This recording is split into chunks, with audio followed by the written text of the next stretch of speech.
कि कई बार बंदा कहता मैं तो बड़ा छोटा जिहा इंसान है, मेरी की हिम्मत, मेरे च तो हिम्मत ही है नहीं, मैं तो कुछ कर ही नहीं सकता क्योंकि मैं तो छोटा जिहा, दुनिया बहुत बड़ी है, परेशानियां मुश्किलां बहुत बड़ियां है, पर मैं तो छोटा जिहा, पता नहीं मैनू कामयाबी मिलनी है या नहीं। तो एक गल हमेशा याद रखना कि मायूस कभी मत होना, वजूद तेरा छोटा नहीं, तू वो कर सकता है जो आज तक किसी ने सोचा नहीं। ये याद रखना, क्योंकि तुहाडा ये जिस्म बेशक छोटा है पर ਇਹਦੇ अंदर ना शक्ति बहुत बड़ी है।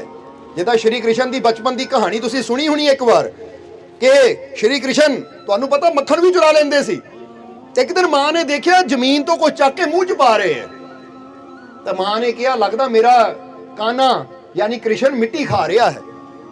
ये कहानी सानू ज्ञान देने वास्ते है कि मां गई और जाके कहती काना कृष्ण दस की खाता तू, मिट्टी खाती जमीन तो चक के? तो श्री कृष्ण कहते नहीं मां मैं मिट्टी नहीं खाती, भैया मैं मिट्टी नहीं खाती। कहती मुंह खोल। कहते जो मुंह खोलिया तो मां नू श्री कृष्ण के मुंह च की नजर आया? कहते पूरा ब्रह्मांड ਉਹਦੇ मुंह च नजर आ गया। हुण ये गुरबाणी भी दसदी है कि जो ब्रह्मंडे किथे है, वो अगली लाइन की है, सोई पिंडे जो खोजे। तो हुण सोचो ब्रह्मांड किड्डा वड्डा है। बंदा कहेगा गुरबाणी की कह रही है, एडा वड्डा ब्रह्मांड एक बंदे दे छोटे ਜਿਹੇ शरीर च किदां आ सकदा है? पर जे बाहरों देखा जाए तो छोटा है, पर जे अंदरों इसकी शक्ति नूं समझिया जाए तो इंसान इन्ना बड़ा है कि परमात्मा नूं भी अपने अंदर लेके बैठा है। वो प्रभु की सारी शक्ति अपने अंदर लेके बैठा है। इत्थे फिर बीज की गल करांगे कि बीज देखण नूं छोटा जिहा हुंदा है, पर जदों ओही बीज वृक्ष बनदा तो बंदा कहंदा है एक छोटा जिहा बीज एडा वड्डा वृक्ष अपने अंदर लेके बैठा सी। बोलो निकलदा कि नहीं? नन्हे जे बीज चों ही कदी एक बरगद का बीज देखो, एक पिपल का बीज देखो।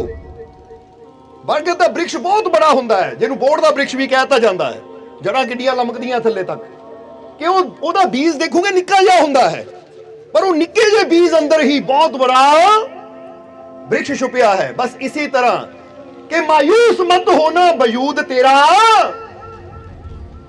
क्योंकि छोटा अपने आप नूं ओही कहंदा है जिहड़ा बाहरों देख रहा है, पर जे किते ध्यान दी अख नाल, विश्वास दी अख नाल, शरदा दी अख नाल अपने अंदरों देखो ना, फिर पता लगे कि मैं कोई छोटा नहीं हाँ, क्योंकि मैनू बनाने वाला बहुत बड़ा है। तो बड़ा बड़ी चीज ही बना सकता, छोटी चीज कदी बना सकता है? वो हुण एक साधारण चित्रकार कोई चित्र बनाएगा ना, वो आप छोटा है तो उसकी चीज भी छोटी होएगी, पर महान चित्रकार अगर कोई चीज बनाएगा, कागज ओही हुंदा है, कलम ओही हुंदा है, पर जदों साइन हो जाते ना वो चित्रकार दे, तो ओही चित्र ओही तस्वीर लखां करोड़ां दी बिकदी है। जिदा पिछे शायद तुसी भी देखिया होएगा कि एक टेनिस का खिडारी सी, उन्हें एक बॉल ते सिर्फ अपने साइने कीते सी। टेनिस का प्लेयर उन्हें बॉल ते सिर्फ अपने साइन कीते, हालांकि वो टेनिस की बॉल अगर बाजार चों लैनी है तो 40, 50, 100, 150 की मिल जाएगी, उदाहरण दे रहे हैं। पर जदों हुण उत्ते साइन हो गए ओदे, तो फिर वो 150 दी नहीं बिकी, किन्ने $1000 की बिकी हो, कि लै भी इत्ते स्टार खिलाड़ी दे साइन होए होए है, वो यादगार। हुण इस तरह दसना की चाहते हैं कि इंसान जिन्ना बड़ा हुंदा है ना, ਉਹਦੇ ਨਾਲ जुड़ी चीज की वैल्यू भी कह दियो उन्नी वध जाती कि नहीं? तो फिर जरा सोचो परमात्मा की वैल्यू की है, जिन्हें सारे जगत की रचना की, पूरे ब्रह्मांड नूं बनाया, जिहदे इशारे ते चंद सूरज हर शय चलती है, ਉਹਦੀ वैल्यू की है, तो उसकी रचना की है? उन्हें तुहानू पैदा किया है, उन्हें तुहानू जीवन दिता है, जिंदगी दी है, तो फिर तुहाडा वजूद छोटा किदां हो सकता है? फिर तुसी मामूली किदां हो सकते हो? इस करके जिंदगी च कदी पहली गल है मायूस नहीं होना, बल्कि अपने अंदरली शक्ति नूं जानण दी, अपने अंदरली शक्ति नूं पहचानण दी कोशिश करनी है। जिदा ही दस्या ना कि जीसस क्राइस्ट ने भी किया है कि ईश्वर दा साम्राज्य, किसी ने पूछा सी कि हे प्रभु जीसू ईश्वर दा साम्राज्य किथे है? वो कहंदे ईश्वर दा साम्राज्य तेरे किथे गया? वो कहंदे ईश्वर दा साम्राज्य किते आसमान ते नहीं है, ਕਿ ਬੰਦਾ ਕਹੇ ਮਰਨ ਤੋਂ ਬਾਅਦ ਸਵਰਗ ਜਾਣਾ, ਆਸਮਾਨ ਉੱਪਰ ਹੋ। ਈਸ਼ਵਰ ਦਾ ਸਮਰਾਜਿਆ ਤੇਰੇ ਅੰਦਰ ਹੈ, ਇਸ ਲਈ ਉਹਦੀ ਖੋਜ ਕਰ, ਕਿਉਂਕਿ ਜਿਹੜਾ ਉਹਦੀ ਖੋਜ ਕਰਦਾ ਹੈ ਉਹਨੂੰ ਫਿਰ ਜੀਵਨ 'ਚ ਹਰ ਖੁਸ਼ੀ, ਹਰ ਕਾਮਯਾਬੀ ਬੜੀ ਆਸਾਨੀ ਨਾਲ ਮਿਲਣੀ ਸ਼ੁਰੂ ਹੋ ਜਾਂਦੀ ਹੈ। ਅੱਜ ਵਿਡੰਬਨਾ ਇਹੀ ਹੈ, ਅੱਜ ਇਨਸਾਨ ਦੀ ਨਾ ਸਮਝੀ ਇਹੀ ਹੈ ਕਿ ਇਨਸਾਨ ਬਾਹਰ ਹਰ ਚੀਜ਼ ਦੀ ਖੋਜ ਕਰਦਾ ਹੈ, ਸਮਝਦੇ ਹੋ ਕਿ ਨਹੀਂ? ਪਰ ਜਿਸਨੇ ਹਰ ਸ਼ੈ ਨੂੰ ਬਣਾਇਆ ਹੈ ਉਹ ਸਾਡੇ ਅੰਦਰ ਹੈ। ਕਦੀ ਇਨਸਾਨ ਉਹਨੂੰ ਸਮਝਣ ਦੀ ਕੋਸ਼ਿਸ਼ ਕਰਦਾ ਹੀ ਨਹੀਂ ਹੈ, ਪਰ ਜਿਹਨੇ ਉਹਨੂੰ ਸਮਝਣ ਦੀ ਕੋਸ਼ਿਸ਼ ਕੀਤੀ, ਉਹਨੂੰ ਜਾਣਨ ਦੀ ਕੋਸ਼ਿਸ਼ ਕੀਤੀ, ਫਿਰ ਉਹਦੇ ਜੀਵਨ 'ਚ ਹਰ ਚੀਜ਼ ਆਸਾਨ ਹੋਣੀ ਸ਼ੁਰੂ ਹੋ ਜਾਂਦੀ ਹੈ। ਕਿਉਂਕਿ ਜਿੱਦਾਂ ਜਿੱਦਾਂ ਇਨਸਾਨ ਉਹਨੂੰ ਜਾਣਦਾ ਹੈ, ਉਦਾਂ ਉਦਾਂ ਇਨਸਾਨ ਨੂੰ ਆਪਣੀ ਸ਼ਕਤੀ ਦਾ, ਆਪਣੀ ਸਟਰੈਂਥ ਦਾ, ਮਜ਼ਬੂਤੀ ਦਾ, ਆਪਣੇ ਅੰਦਰ ਛੁਪੀਆਂ ਸ਼ਕਤੀਆਂ ਦਾ ਪਤਾ ਵੀ ਲੱਗਦਾ ਹੈ। ਔਰ ਜਦੋਂ ਇਨਸਾਨ ਨੂੰ ਆਪਣੇ ਅੰਦਰਲੀ ਸ਼ਕਤੀ ਦੀ ਪਹਿਚਾਣ ਹੁੰਦੀ ਹੈ ਤਾਂ ਉਹਦੇ ਡਰ, ਉਹਦੀ ਚਿੰਤਾ, ਉਹਦੀ ਫਿਕਰ ਦੂਰ ਹੋਣੀ ਸ਼ੁਰੂ ਹੋ ਜਾਂਦੀ ਹੈ। ਇਸ ਲਈ ਤੁਸੀਂ ਵੀ ਇਹ ਗੱਲ ਕਹਿਣੀ ਹੈ ਕਿ ਮੈਂ ਕਦੀ ਮਾਯੂਸ ਨਹੀਂ ਹੋਣਾ, ਕਿਉਂਕਿ ਵਜੂਦ ਮੇਰਾ ਛੋਟਾ ਨਹੀਂ। बोलो समझते हो कि नहीं? मैं वो कर सकता हूं जो आज तक किसी ने सोचा नहीं। कह के देखो अपने आप ਨੂੰ ਕਿੰਨੀ ਹਿੰਮਤ ਮਿਲਦੀ ਹੈ, ਕਿੰਨਾ ਇੱਕ ਅੰਦਰੋਂ ਹੌਸਲਾ ਆਉਂਦਾ ਕਿ ਮੈਂ ਕਰ ਸਕਦਾ ਹਾਂ ਉਹ ਚੀਜ਼ ਜੋ ਅੱਜ ਤੱਕ ਕਿਸੇ ਨੇ ਸੋਚੀ ਨਹੀਂ ਹੈ। ਹੁਣ ਤੁਸੀਂ ਕਹਿੰਦੇ ਜੀ ਇਹ ਕਿੱਦਾਂ ਹੋ ਸਕਦਾ, ਜਿਹੜੀ ਚੀਜ਼ ਕਿਸੇ ਨੇ ਨਹੀਂ ਸੋਚੀ ਉਹ ਮੈਂ ਕਿੱਦਾਂ ਕਰ ਸਕਦਾ ਹਾਂ? ਤਾਂ ਇੱਕ ਗੱਲ ਯਾਦ ਰੱਖੋ, ਅੱਜ ਸੰਸਾਰ ਤੇ ਜੋ ਵੀ ਅੱਛਾ ਨਜ਼ਰ ਆ ਰਿਹਾ ਨਾ, ਇਹ ਕਦੀ ਨਹੀਂ ਸੀ ਤਾਂ ਕਿਸੇ ਨੇ ਇਹ ਪਹਿਲੀ ਵਾਰ ਸੋਚਿਆ ਹੀ ਸੀ। ਅੱਜ ਪਲੇਨ 'ਚ ਬੰਦਾ ਉੜ ਕੇ ਜਾਂਦਾ ਤਾਂ ਇੱਕ ਟਾਈਮ ਉਹ ਵੀ ਸੀ ਜਦੋਂ ਪਲੇਨ ਦਾ ਨਾਮੋ ਨਿਸ਼ਾਨ ਵੀ ਨਹੀਂ ਸੀ, ਜਹਾਜ਼ ਦਾ ਪਤਾ ਵੀ ਨਹੀਂ ਹੁੰਦਾ ਸੀ, ਪਰ ਇੱਕ ਐਸਾ ਪਰਿਵਾਰ ਸੀ ਜਿਹਦੇ ਭਰਾਵਾਂ ਨੇ ਸੋਚਿਆ ਔਰ ਪਲੇਨ ਬਣ ਗਿਆ। ਕਿਉਂਕਿ ਇਨਸਾਨ ਦੀ ਸਮਝ ਕੀ ਹੈ, ਪਰਮਾਤਮਾ ਕਹਿੰਦਾ ਤੂੰ ਬਹੁਤ ਕੁਝ ਕਰ ਸਕਦਾ ਆ, ਪਰ ਦਰਅਸਲ ਤੂੰ ਕੀ ਕਰਦਾ ਹੈ ਕਿ ਨਾ ਸੋਚਦਾ ਹੈ ਤਾਂ ਨਾ ਹੀ ਵਿਸ਼ਵਾਸ ਕਰਦਾ ਹੈ। ਵਿਸ਼ਵਾਸ ਕਰ ਮੇਰੇ ਤੋਂ ਪਤਾ ਨਹੀਂ ਹੋਣਾ ਕਿ ਨਹੀਂ ਹੋਣਾ, ਪਤਾ ਨਹੀਂ, ਇਹ ਸੋਚ ਹੀ ਹੈ। ਪਰ ਇੱਕ ਗੱਲ ਮਹਾਤਮਾ ਬੁੱਧ ਨੇ ਬੜੀ ਪਿਆਰੀ ਕਹੀ ਹੈ ਕਿ ਜੋ ਇਨਸਾਨ ਸੋਚ ਸਕਦਾ ਹੈ ਨਾ, ਉਹ ਇਨਸਾਨ ਕਰ ਵੀ ਸਕਦਾ ਹੈ, ਪਰ ਉੱਥੇ ਉਹਨੂੰ ਮਿਹਨਤ, ਸਾਹਸ ਔਰ ਵਿਸ਼ਵਾਸ ਦੀ ਜ਼ਰੂਰਤ ਹੈ। ਕਿਉਂਕਿ ਜੋ ਅਸੀਂ ਵਿਚਾਰ ਕਰ ਸਕਦੇ ਹਾਂ ਉਹ ਅਸੀਂ ਹਾਸਲ ਵੀ ਕਰ ਸਕਦੇ ਹਾਂ, ਪਰ ਉੱਥੇ ਮਿਹਨਤ, ਸਾਹਸ ਔਰ ਤੀਸਰੀ ਚੀਜ਼ ਕਿਹੜੀ ਦੱਸਿਆ? ਵਿਸ਼ਵਾਸ ਦੀ ਜ਼ਰੂਰਤ ਹੈ। ਪਰ ਅੱਜ ਦੇ ਸਮੇਂ 'ਚ ਅਸੀਂ ਦੇਖਿਆ ਹੈ ਕਿ ਅਗਰ ਪੁੱਛਿਆ ਜਾਵੇ ਨਾ ਕਿ ਅੱਜ ਜ਼ਿਆਦਾਤਰ ਨੌਜਵਾਨਾਂ ਦੀ ਨਾਕਾਮਯਾਬੀ ਦੇ ਪਿੱਛੇ ਕਾਰਨ ਕੀ ਹੈ, ਤਾਂ ਕਾਰਨ ਤਾਂ ਕਈ ਨਜ਼ਰ ਆਉਂਦੇ, ਪਰ ਚਾਰ ਕਾਰਨ ਮੁੱਖ ਅਸੀਂ ਥੋੜਾ ਜਿਹਾ ਦੱਸਣਾ ਚਾਹਾਂਗੇ ਕਿ ਅੱਜ ਨੌਜਵਾਨ ਕਾਮਯਾਬ ਕਿਉਂ ਨਹੀਂ ਹੁੰਦੇ। ਨਹੀਂ ਤਾਂ ਉਹ ਸਭ ਕੁਝ ਕਰ ਸਕਦੇ ਹੈ। ਪਹਿਲੀ ਕੀ ਦੇਖਿਆ ਜਾਂਦਾ ਹੈ ਕਿ ਅੱਜ ਨੌਜਵਾਨ ਕੰਮ ਤੋਂ ਪਹਿਲਾਂ, ਕਾਮਯਾਬ ਹੋਣ ਤੋਂ ਪਹਿਲੇ ਪਿਆਰ ਦੇ ਚੱਕਰ 'ਚ ਪੈ ਜਾਂਦੇ ਹੈ। ਸਮਝਦੇ ਹੋ ਕਿ ਨਹੀਂ? ਹਾਲੇ ਪੜ ਰਹੇ ਹੈ ਔਰ ਪਿਆਰ ਦੇ ਚੱਕਰ 'ਚ ਪੈ ਕੇ ਸਾਰੀ એનર્ਜੀ ਜੋ ਅਸੀਂ ਆਪਣੇ ਨੂੰ ਬੈਸਟ ਲਾਉਣ ਵਿੱਚ ਕਰ ਸਕਦੇ ਆ, ਉਹ ਸਾਰੀ એનર્ਜੀ ਕਿੱਧਰ ਚਲੀ ਜਾਂਦੀ ਹੈ? ਇੱਕ ਦੂਜੇ ਨੂੰ ਖੁਸ਼ ਕਰਨ ਵਿੱਚ। ਸਮਝਦੇ ਹੋ ਕਿ ਨਹੀਂ? ਔਰ ਪਰ ਬਾਅਦ ਚੋਂ ਕੀ ਹੁੰਦਾ ਹੈ? ਹੁਣ ਕਈ ਵਾਰ ਫਿਲਮਾਂ 'ਚ ਦੇਖਦੇ ਹੋ ਨਾ ਤੁਸੀਂ ਸੀਨ ਕਿ ਇੱਧਰ ਬਰਮਾਲਾ ਪਾਈ ਤੇ ਨਾਲ ਹੀ ਡੀ ਐਂਡ ਹੋ ਗਿਆ, ਹਾਲਾਂਕਿ ਕਹਾਣੀ ਉੱਥੋਂ ਬਾਅਦ ਹੀ ਤਾਂ ਸ਼ੁਰੂ ਹੁੰਦੀ ਹੈ। ਸਮਝਦੇ ਹੋ ਕਿ ਨਹੀਂ? ਹੁਣ ਹਰ ਚੀਜ਼ 'ਚ ਹਰ ਜਗ੍ਹਾ ਕੀ ਦਿਖਾਇਆ ਗਿਆ ਹੈ। ਸੋ ਅਸੀਂ ਦੱਸਣਾ ਕੀ ਚਾਹੁੰਦੇ ਆ ਕਿ ਇਹਦੇ ਬਾਰੇ ਬੜੇ ਵਿਸਤਾਰ ਨਾਲ ਦੱਸ ਸਕਦੇ ਆ ਅਸੀਂ, ਪਰ ਅੱਜ ਅਸੀਂ ਕੁਝ ਹੋਰ ਵੀ ਸਮਝਣਾ ਹੈ। ਇਸ ਕਰਕੇ ਇਸ਼ਾਰਾ ਹੀ ਸਮਝ ਲੈਣਾ ਕਿ ਜੀਵਨ 'ਚ ਪਹਿਲਾਂ ਕਾਮਯਾਬ ਹੋ, ਪਹਿਲਾਂ ਆਪਣੇ ਕੈਰੀਅਰ ਨੂੰ ਬਣਾਓ, ਉਸ ਤੋਂ ਬਾਅਦ ਇਹਦੇ ਬਾਰੇ ਸੋਚੋ, ਤਾਂ ਜੀਵਨ 'ਚ ਇਨਸਾਨ ਬਹੁਤ ਕੁਝ ਹਾਸਿਲ ਕਰ ਸਕਦਾ ਹੈ। ਸਮਝਦੇ ਹੋ ਕਿ ਨਹੀਂ? ਔਰ ਦੂਸਰਾ ਚੱਕਰ ਕੀ ਹੈ? ਦੂਸਰੀ ਕਹਾਣੀ ਕੀ ਆ ਜਾਂਦੀ ਹੈ ਕਿ ਇਨਸਾਨ ਆਲਸ ਕਰਨ ਦੇ ਵਿੱਚ ਪੈ ਜਾਂਦਾ ਹੈ ਕਿ ਜਿਹੜਾ ਕੰਮ ਅੱਜ ਕਰਨਾ, ਕੰਮ ਕੋਈ ਨਹੀਂ ਕੱਲ ਕਰ ਲਵਾਂਗੇ। ਕੰਮ ਨੂੰ ਟਾਲਣ ਦੀ ਆਦਤ ਜਦੋਂ ਬੰਦੇ ਅੰਦਰ ਆ ਜਾਂਦੀ ਹੈ ਤਾਂ ਫਿਰ ਬੰਦਾ ਕਦੀ ਕਾਮਯਾਬ ਨਹੀਂ ਹੋ ਸਕਦਾ। ਔਰ ਤੀਸਰੀ ਚੀਜ਼ ਕੀ ਹੋ ਜਾਂਦੀ ਹੈ ਕਿ ਕ੍ਰੋਧ ਜਲਦੀ ਆ ਜਾਣਾ। ਕਿਉਂਕਿ ਜਿਹੜੀ એનર્ਜੀ ਅਸੀਂ ਕ੍ਰੋਧ ਵਿੱਚ ਨਾ ਕਦੀ ਆਹ ਚੀਜ਼ ਤੋੜਤੀ, ਕਦੀ ਉਹ ਚੀਜ਼ ਤੋੜਤੀ, ਕਦੀ ਇਦਾਂ ਕਰ ਲਿਆ, ਕਦੀ ਉਦਾਂ ਕਰ ਲਿਆ, ਉਹੀ એનર્ਜੀ ਕਿਤੇ ਬੈਸਟ ਪਾਸੇ ਲਾਈਏ। ਅਸੀਂ ਇੱਕ ਗੱਲ ਕਹਾਂਗੇ, ਜਦੋਂ ਤੁਹਾਨੂੰ ਕ੍ਰੋਧ ਆਵੇ ਨਾ, ਰਨਿੰਗ ਵਾਸਤੇ ਚਲੇ ਜਾਓ, ਦੇਖੋ ਤਾਂ ਰਨਿੰਗ ਕਿੰਨੀ ਵਧੀਆ ਹੋਏਗੀ, ਹੈਲਥ ਨੂੰ ਵੀ ਫਾਇਦਾ ਹੋਏਗਾ, ਤਾਂ ਕ੍ਰੋਧ ਦੀ ਵੀ એનર્ਜੀ ਜਿਹੜੀ ਹੈ ਉਹ ਵੀ ਸਹੀ ਜਗ੍ਹਾ ਕੰਮ ਆ ਜਾਏਗੀ। ਮੁਹੰਮਦ ਅਲੀ ਨੂੰ ਕਿਸੇ ਨੇ ਪੁੱਛਿਆ ਸੀ ਕਿ ਮਹਾਰਾਜ ਤੁਸੀਂ ਇੰਨੇ ਬੈਸਟ ਕਿੱਦਾਂ ਬਣੇ? ਉਹ ਕਹਿੰਦੇ ਮੈਂ ਆਪਣੀ ਹਰ ਬੁਰੀ ਚੀਜ਼ ਨੂੰ ਸਹੀ ਪਾਸੇ ਇਸਤੇਮਾਲ ਕੀਤਾ। ਕਹਿੰਦੇ ਬੁਰੀ ਚੀਜ਼ ਨੂੰ ਸਹੀ? ਉਹ ਕਹਿੰਦੇ ਜਦੋਂ ਮੈਨੂੰ ਕ੍ਰੋਧ ਆਉਂਦਾ ਸੀ, ਉਹ ਪ੍ਰੈਕਟਿਸ ਕਰਨ ਚੱਲ ਜਾਂਦਾ ਸੀ, ਔਰ ਜਦੋਂ ਮੈਂ ਕ੍ਰੋਧ ਵਿੱਚ ਪੰਚ ਕਰਦਾ ਸੀ ਤਾਂ ਉਹਦੇ ਨਾਲ ਮੇਰੀ એનર્ਜੀ ਵੀ ਸਹੀ ਜਗ੍ਹਾ ਹੁੰਦੀ ਸੀ, ਤਾਂ ਮੇਰੀ ਪ੍ਰੈਕਟਿਸ ਵੀ ਹੋ ਜਾਂਦੀ ਸੀ, ਮੇਰੀ ਸਟਰੈਂਥ ਵੀ ਵੱਧ ਜਾਂਦੀ ਸੀ। ਸਮਝਦੇ ਹੋ ਕਿ ਨਹੀਂ? ਇਸ ਕਰਕੇ ਕ੍ਰੋਧ ਵਿੱਚ ਕੋਈ ਚੀਜ਼ ਤੋੜਨ ਨਾਲੋਂ ਚੰਗਾ, ਨੁਕਸਾਨ ਕਰਨ ਨਾਲੋਂ ਚੰਗਾ ਕਿ ਅਸੀਂ ਕੁਝ ਐਕਟੀਵਿਟੀ ਵੱਲ ਚਲੇ ਜਾਈਏ। ਐਕਟੀਵਿਟੀ ਦਾ ਮਤਲਬ ਕੋਈ ਐਕਸਰਸਾਈਜ਼ ਕਰ ਲਈਏ, ਡੰਡੇ ਹੀ ਮਾਰ ਲਈਏ, ਬੈਠਕਾਂ ਹੀ ਮਾਰ ਲਈਏ, घर च जिम लागे नहीं है तो लै गुस्सा आ गया हुण मैं चलना 100 डंड मार के हटना, मैं 100 बैठका मार के हटना। मैं ਉਹਦੇ ਨਾਲ ਕੀ होना, क्रोध बैठक मारते मारते ਉਹ ਜਿਹੜੀ क्रोध ਦੀ એનર્ਜੀ ਸੀ ਉਹ ਤੁਹਾਡੇ ਸਰੀਰ ਵਾਸਤੇ ਹੈਲਪਫੁਲ ਹੋ ਜਾਏਗੀ। ਉਹਦੇ ਨਾਲ ਕੀ ਹੋਏਗਾ, ਤੁਹਾਡੇ ਸਰੀਰ ਦੀ ਮਜ਼ਬੂਤੀ ਵਧੇਗੀ। ਕਿਉਂਕਿ ਜਰਾ ਸੋਚੋ, ਜੇ क्रोध ਵਿੱਚ ਹੀ ਸਹੀ 10 15 20 100 ਡੰਡ ਮਾਰੇ ਬੈਠਕਾਂ ਮਾਰੇ ਤਾਂ ਸਰੀਰ ਦੀ ਤਾਕਤ ਵਧਣੀ ਹੈ ਕਿ ਨਹੀਂ। ਹੁਣ ਉਹ એનર્ਜੀ ਜਿਹੜੀ ਕਿਸੇ ਚੀਜ਼ ਨੂੰ ਭੰਨਣ ਵਾਸਤੇ ਜਾ ਸਕਦੀ ਸੀ, ਆਪਣੇ ਮੁੱਕੇ ਮਾਰ ਕੇ ਕੁਛ ਕਰਕੇ ਆਪਣੇ ਆਪ ਨੂੰ ਨੁਕਸਾਨ ਦੇਣ ਵਿੱਚ ਜਾ ਸਕਦੀ ਸੀ, ਘਰਦਿਆਂ ਦੀ ਜਾਂ ਦੂਜਿਆਂ ਦੀ ਬੇਇੱਜ਼ਤੀ ਕਰਨ ਵਿੱਚ ਜਾ ਸਕਦੀ ਸੀ, ਉਹੀ એનર્ਜੀ ਨੂੰ ਅਸੀਂ ਆਪਣੇ ਵਾਸਤੇ ਅੱਛੀ ਬਣਾ ਲਿਆ ਕਿ ਇਹਦਾ ਕੋਈ ਨਾ ਕੋਈ ਸਾਨੂੰ ਲਾਭ ਹੋ ਰਿਹਾ ਹੈ। ਸੋ ਦੱਸਣਾ ਕੀ ਚਾਹੁੰਦੇ ਆ ਕਿ ਇਨਸਾਨ ਅਗਰ ਥੋੜਾ ਜਿਹਾ ਚੀਜ਼ ਨੂੰ ਸਮਝ ਲਵੇ ਨਾ ਕਿ ਮੇਰੇ ਅੰਦਰ ਅਗਰ ਕੋਈ ਬੁਰਾਈ ਹੈ ਤਾਂ ਇਸ ਬੁਰਾਈ ਨੂੰ ਵੀ ਮੈਂ ਅੱਛਾਈ ਵਿੱਚ बदल सकता है, पर ਉਹਦੇ ਵਾਸਤੇ थोड़ी ਜਿਹੀ ਮੈਨੂੰ ਮਿਹਨਤ ਦੀ ਜ਼ਰੂਰਤ ਹੈ। और चौथी चीज की है, अपने आप ਤੇ ਵਿਸ਼ਵਾਸ ਨਾ ਹੋਣਾ, ਜੋ ਸਭ ਤੋਂ ਬੜੀ ਗੱਲ ਹੈ ਕਿ ਇਨਸਾਨ ਦੇ ਕੋਲ ਜਦੋਂ ਵਕਤ ਹੁੰਦਾ ਹੈ ਇਨਸਾਨ ਨੂੰ ਵਿਸ਼ਵਾਸ ਨਹੀਂ ਹੁੰਦਾ, ਤਾਂ ਜਦੋਂ ਮੌਤ ਸਾਹਮਣੇ ਆ ਜਾਂਦੀ ਤਾਂ ਫਿਰ ਇਨਸਾਨ ਸੋਚਦਾ ਕਾਸ਼ ਮੈਂ ਉਹ ਕਰ ਲੈਂਦਾ, ਕਾਸ਼ ਮੈਂ ਉਹ ਕਰ ਲੈਂਦਾ, ਪਰ ਫਿਰ ਸਮਝ ਤਾਂ ਆ ਜਾਂਦੀ ਪਰ ਵਕਤ ਹੱਥੋਂ ਨਿਕਲ ਜਾਂਦਾ ਹੈ। ਇਸ ਲਈ ਸਹੀ ਮਾਇਨੇ 'ਚ ਕਾਮਯਾਬ ਉਹੀ ਹੁੰਦਾ ਜਿਹੜਾ ਸਮੇਂ ਰਹਿੰਦੇ ਹੀ ਸਮਝ ਦੇ ਨਾਲ ਆਪਣੀਆਂ ਕਮੀਆਂ ਨੂੰ ਦੂਰ ਕਰਕੇ ਆਪਣੇ ਨੂੰ ਬਿਹਤਰ ਬਣਾ ਲਵੇ। ਔਰ ਜਿਸ ਤਰ੍ਹਾਂ ਹਮੇਸ਼ਾ ਦੱਸੀਦਾ ਕਿ ਜਿਹੜਾ ਬਿਹਤਰ ਹੁੰਦਾ ਫਿਰ ਵੈਲਿਊ ਵੀ ਦੁਨੀਆ ਤੇ ਉਸਦੀ ਹੀ ਹੁੰਦੀ ਹੈ। ਇਸ ਲਈ ਮਾਯੂਸ ਮਤ ਹੋਣਾ, ਵਜੂਦ ਤੇਰਾ ਛੋਟਾ नहीं, तू वो कर सकता है जो आज तक किसी ने सोचा नहीं। इसलिए सोचो मैं कर सकता हाँ, मेरे अंदर शक्ति है, बस मैनू जरूरत है विश्वास नाल कदम अगे ਵਧਾਉਣ ਦੀ। क्योंकि विश्वास नाल कदम अगे ਵਧਾਈਏ ਤਾਂ ਫਿਰ ਕਵਾਂਗੇ ਕਿ ਜਦੋਂ ਮੰਜ਼ਿਲ ਦੀ ਤਰਫ ਜਾਂਦੇ ਆ ਤਾਂ ਇਹ ਨਹੀਂ ਹੁੰਦਾ ਕਿ ਰਸਤਾ ਸਾਫ਼ ਹੀ ਹੋਣਾ ਹੈ। ਉਸ ਲਈ ਪਹਿਲੇ ਹੀ ਮੰਨ ਕੇ ਚਲੋ ਕਿ ਰਸਤੇ 'ਚ ਕਈ ਮੁਸ਼ਕਿਲਾਂ ਆਣਗੀਆਂ, ਕਈ ਪਰੇਸ਼ਾਨੀਆਂ ਆਣਗੀਆਂ, ਪਰ ਮੈਂ ਨਾ ਹੀ ਡਰਨਾ ਹੈ ਤਾਂ ਨਾ ਹੀ ਨਿਰਾਸ਼ ਹੋ ਕੇ ਬੈਠਣਾ ਹੈ। ਮੈਂ ਹਰ ਮੁਸ਼ਕਿਲ ਦਾ ਸਾਹਮਣਾ ਕਰਨਾ ਹੈ, ਮੈਂ ਹਰ ਪਰੇਸ਼ਾਨੀ 'ਚ ਗੁਜ਼ਰਨਾ ਹੈ ਔਰ ਇਹ ਯਕੀਨ ਅੰਦਰ ਰੱਖਣਾ ਹੈ ਕਿ ਮੈਨੂੰ ਹਰ ਮੁਸ਼ਕਿਲ 'ਚੋਂ ਕੱਢਣ ਵਾਲਾ ਮੇਰਾ ਮਾਲਿਕ ਮੇਰੇ ਨਾਲ ਹੈ।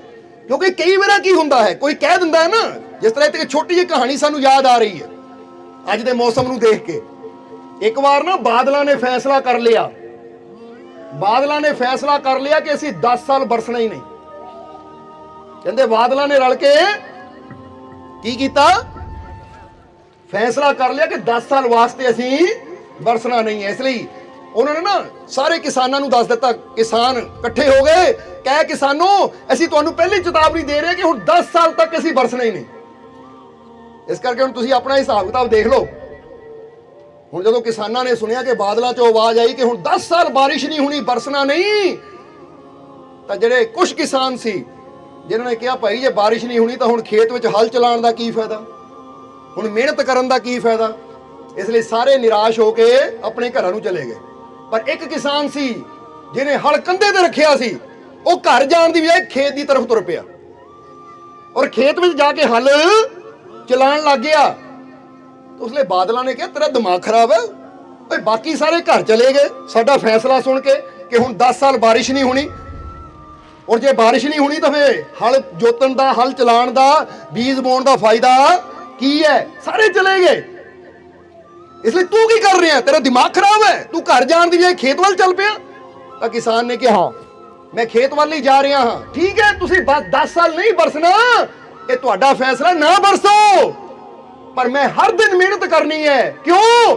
ਕਿਉਂਕਿ ਜੇ 10 ਸਾਲ ਮੈਂ ਹਲ ਛੱਡ ਕੇ ਬੈਠਾ ਰਿਹਾ ਤਾਂ ਕਿਤੇ ਮੈਨੂੰ ਆਲਸ ਦੀ, ਕਾਮ ਚੋਰੀ ਦੀ ਆਦਤ ਨਾ ਪੈ ਜਾਵੇ। ਇਸ ਲਈ ਮੈਂ ਰੋਜ਼ ਅਭਿਆਸ ਕਰਨਾ ਹੈ, ਰੋਜ਼ ਮਿਹਨਤ ਕਰਨੀ ਹੈ। ਤੁਸੀਂ ਬਰਸੋ ਨਾ ਬਰਸੋ, ਮੈਂ ਆਪਣੀ ਮਿਹਨਤ ਜਾਰੀ ਰੱਖਣੀ ਹੈ ਤਾਂ ਕਿ ਇਹ ਮੇਰੀ ਮਿਹਨਤ ਕਰਨ ਦੀ ਆਦਤ ਸਦਾ ਬਣੀ ਰਵੇ ਔਰ ਆਲਸ, ਸੁਸਤੀ ਕਦੀ ਮੇਰੇ ਨੇੜੇ ਨਾ ਆਵੇ। ਇਸ ਲਈ ਤੁਸੀਂ ਬਰਸਣਾ ਬਰਸੋ, ਨਹੀਂ ਬਰਸਣਾ ਨਾ ਬਰਸੋ, ਤੁਹਾਡਾ ਫੈਸਲਾ ਨਹੀਂ, ਬਰਸਣਾ ਨਾ ਬਰਸੋ, ਮੇਰਾ ਫੈਸਲਾ, ਮੈਂ ਮਿਹਨਤ ਕਰਨੀ ਹੈ ਔਰ ਮੈਂ ਕਰਦੇ ਰਹਿਣਾ ਹੈ। ਜਦੋਂ ਇੰਨੀ ਗੱਲ ਕਿਸਾਨ ਨੇ ਕਹੀ ਤਾਂ ਬਾਦਲ ਕਹਿਣ ਲੱਗੇ, ਸਲਾਹ ਕੀਤੀ, ਉਹ ਕਹਿੰਦੇ ਭਾਈ ਕਮਾਲ ਦੀ ਗੱਲ ਹੈ, ਚਲੋ ਬਰਸੀਏ, ਕਿਤੇ ਇਹ ਨਾ ਹੋਵੇ 10 ਸਾਲ ਬਾਅਦ ਅਸੀਂ ਬਰਸਣਾ ਭੁੱਲ ਜਾਈਏ, ਕਿਤੇ ਇਹ ਨਾ ਹੋਵੇ। ਗੱਲ ਤਾਂ ਇਹਦੀ ਸੱਚੀ ਹੈ, ਕਿਉਂਕਿ 10 ਸਾਲ ਇੱਕ ਕੰਮ ਕਰਨਾ ਬੰਦ ਕਰ ਦਿਓ ਤਾਂ ਬੰਦਾ ਭੁੱਲ ਸਕਦਾ ਹੈ, ਕਿਤੇ ਅਸੀਂ ਵੀ ਨਾ ਬਰਸਣਾ ਭੁੱਲ ਜਾਈਏ। ਇਸ ਲਈ ਭਾਈ ਗੱਲ ਤਾਂ ਇਹਦੀ ਸਹੀ ਹੈ, ਉਹ ਭਾਈ ਬਰਸੋ, ਕਿਉਂਕਿ ਹੁਣ ਅਸੀਂ ਵੀ ਆਪਣੀ ਮਿਹਨਤ ਜਾਰੀ ਰੱਖਣੀ ਹੈ। ਕਹਿੰਦੇ ਕਹਿਣ ਦੀ ਢੇਰ ਸੀ, ਬਾਦਲਾਂ ਨੇ ਬਰਸਾਤ ਕੀਤੀ ਤਾਂ ਕਿਸਾਨ ਖੁਸ਼ ਹੋ ਗਿਆ, ਤਾਂ ਜਿਹੜੇ ਬਾਕੀ ਨਿਰਾਸ਼ ਹੋ ਕੇ ਜਾ ਰਹੇ ਸੀ ਉਹ ਕਹਿੰਦੇ ਹੈ ਅਸੀਂ ਤਾਂ ਹਾਲੀ ਛੱਡ ਕੇ ਬਹਿ ਗਏ ਸੀ। ਪਰ ਇੱਕ ਕਿਸਾਨ ਦੀ ਵਜ੍ਹਾ ਨਾਲ ਜਿਹੜਾ ਕੁਦਰਤ ਦਾ ਫੈਸਲਾ ਸੀ ਉਹ ਵੀ ਬਦਲ ਗਿਆ। ਹੁਣ ਦੱਸਣਾ ਕੀ ਚਾਹੁੰਦੇ ਆ? ਜੇ ਕੋਈ ਤੁਹਾਨੂੰ ਕਵੇ ਨਾ 10 ਸਾਲ ਤੇਰੇ ਜੀਵਨ 'ਚ ਆਹ ਚੀਜ਼ ਹੈ ਨਹੀਂ, ਤੇਰੀ ਕਿਸਮਤ 'ਚ ਆ ਹੈ, ਤੇਰੇ ਮੁਕੱਦਰ 'ਚ ਆ ਹੈ, ਤੂੰ ਆ ਨਹੀਂ ਪਾ ਸਕਦਾ, ਤੂੰ ਉੱਥੇ ਨਹੀਂ ਪਹੁੰਚ ਸਕਦਾ, ਤੁਸੀਂ ਵੀ ਕਹੋ ਠੀਕ ਹੈ ਮੈਂ ਨਹੀਂ ਪਹੁੰਚ ਸਕਦਾ, ਕਿਸਮਤ 'ਚ ਲਿਖਿਆ, ਪਰ ਕੋਈ ਗੱਲ ਨਹੀਂ, ਪਰ ਮੈਂ ਮਿਹਨਤ ਪੂਰੇ ਵਿਸ਼ਵਾਸ ਨਾਲ ਕਰਨੀ ਹੈ। ਮੰਜ਼ਿਲ ਮਿਲੇ ਨਾ ਮਿਲੇ ਮੈਂ ਅੱਗੇ ਵਧਦੇ ਰਹਿਣਾ ਹੈ, ਕਦਮ ਅੱਗੇ ਵਧਾਣਾ ਹੈ। बेशक मेरी किस्मत मंजिल है या नहीं, पर मैं कोशिश करनी बंद नहीं करनी। अगर तुसी कोशिश करते चले जाओगे, कुदरत भी कहेगी भाई ये मेहनत इतनी जबरदस्त है, ले तेरी किस्मत नहीं सी लिख दिता मैं। तो मजा ही ये चाहता है कि मेहनत इदा करो कि कुदरत नूं भी देण ते मजबूर होना पै जावे कि जी मेहनत इन्नी है भाई, एदा हक बनदा इस चीज ते। समझ आ रही कि नहीं? हुणे कुछ दिन पहला ऐसे एक पोस्ट देखी कि एक नौजवान, एक आदमी जिहदी एक लत्त नहीं है, माउंट एवरेस्ट की चोटी ते खड़ा है, वो एक लत्त नाल ही चढ़ गया। क्योंकि जिन्हां अंदर जज्बा हुंदा है ना कुछ करन दा, वो फिर ये परवाह नहीं करते कि मेरे अंदर कोई कमी है, मेरे अंग च कोई कमी है या मेरा शरीर कोई अनकंप्लीट है, वो परवाह ही नहीं करते। वो कहते शरीर दी नहीं, कामयाब होने वास्ते विश्वास और हिम्मत दी, मेहनत दी जरूरत है। कई बार बंदे दे अंग तो सलामत हुंदे है, पर इत्थों बंदा आलसी हुंदा है, मैं नहीं कर सकदा। तां सही सलामत अंगां नूं भी की करना जे बंदा कुर्सी ते बैठ ते ही बैठा होवे, 4 कदम तुरन नूं तैयार ना होवे। तां जिन्हां अंदर जज्बा हुंदा है, जिन्हां ने कुछ करना हुंदा है, वो फिर परवाह नहीं करते मेरी एक लत्त है या मेरी 2 ही लत्तां है नहीं, या मेरा एक हाथ है या मेरे 2 ही हाथ है नहीं। और जिन्हां दी सोच अच्छी हुंदी है, विश्वास वाली हुंदी है, कुछ करन वाली हुंदी है कि मैं करके दुनिया नूं दिखाना है, ताकि दुनिया नूं पता लगे कि इस तरह का अपाहिज होके भी इन्हें हार नहीं मन्नी और जो सोचा सी मंजिल नूं पाके दिखाया है। ऐसी कहांगे ऐसी सोच ही इंसान नूं जीवन च कामयाबी दिंदी है।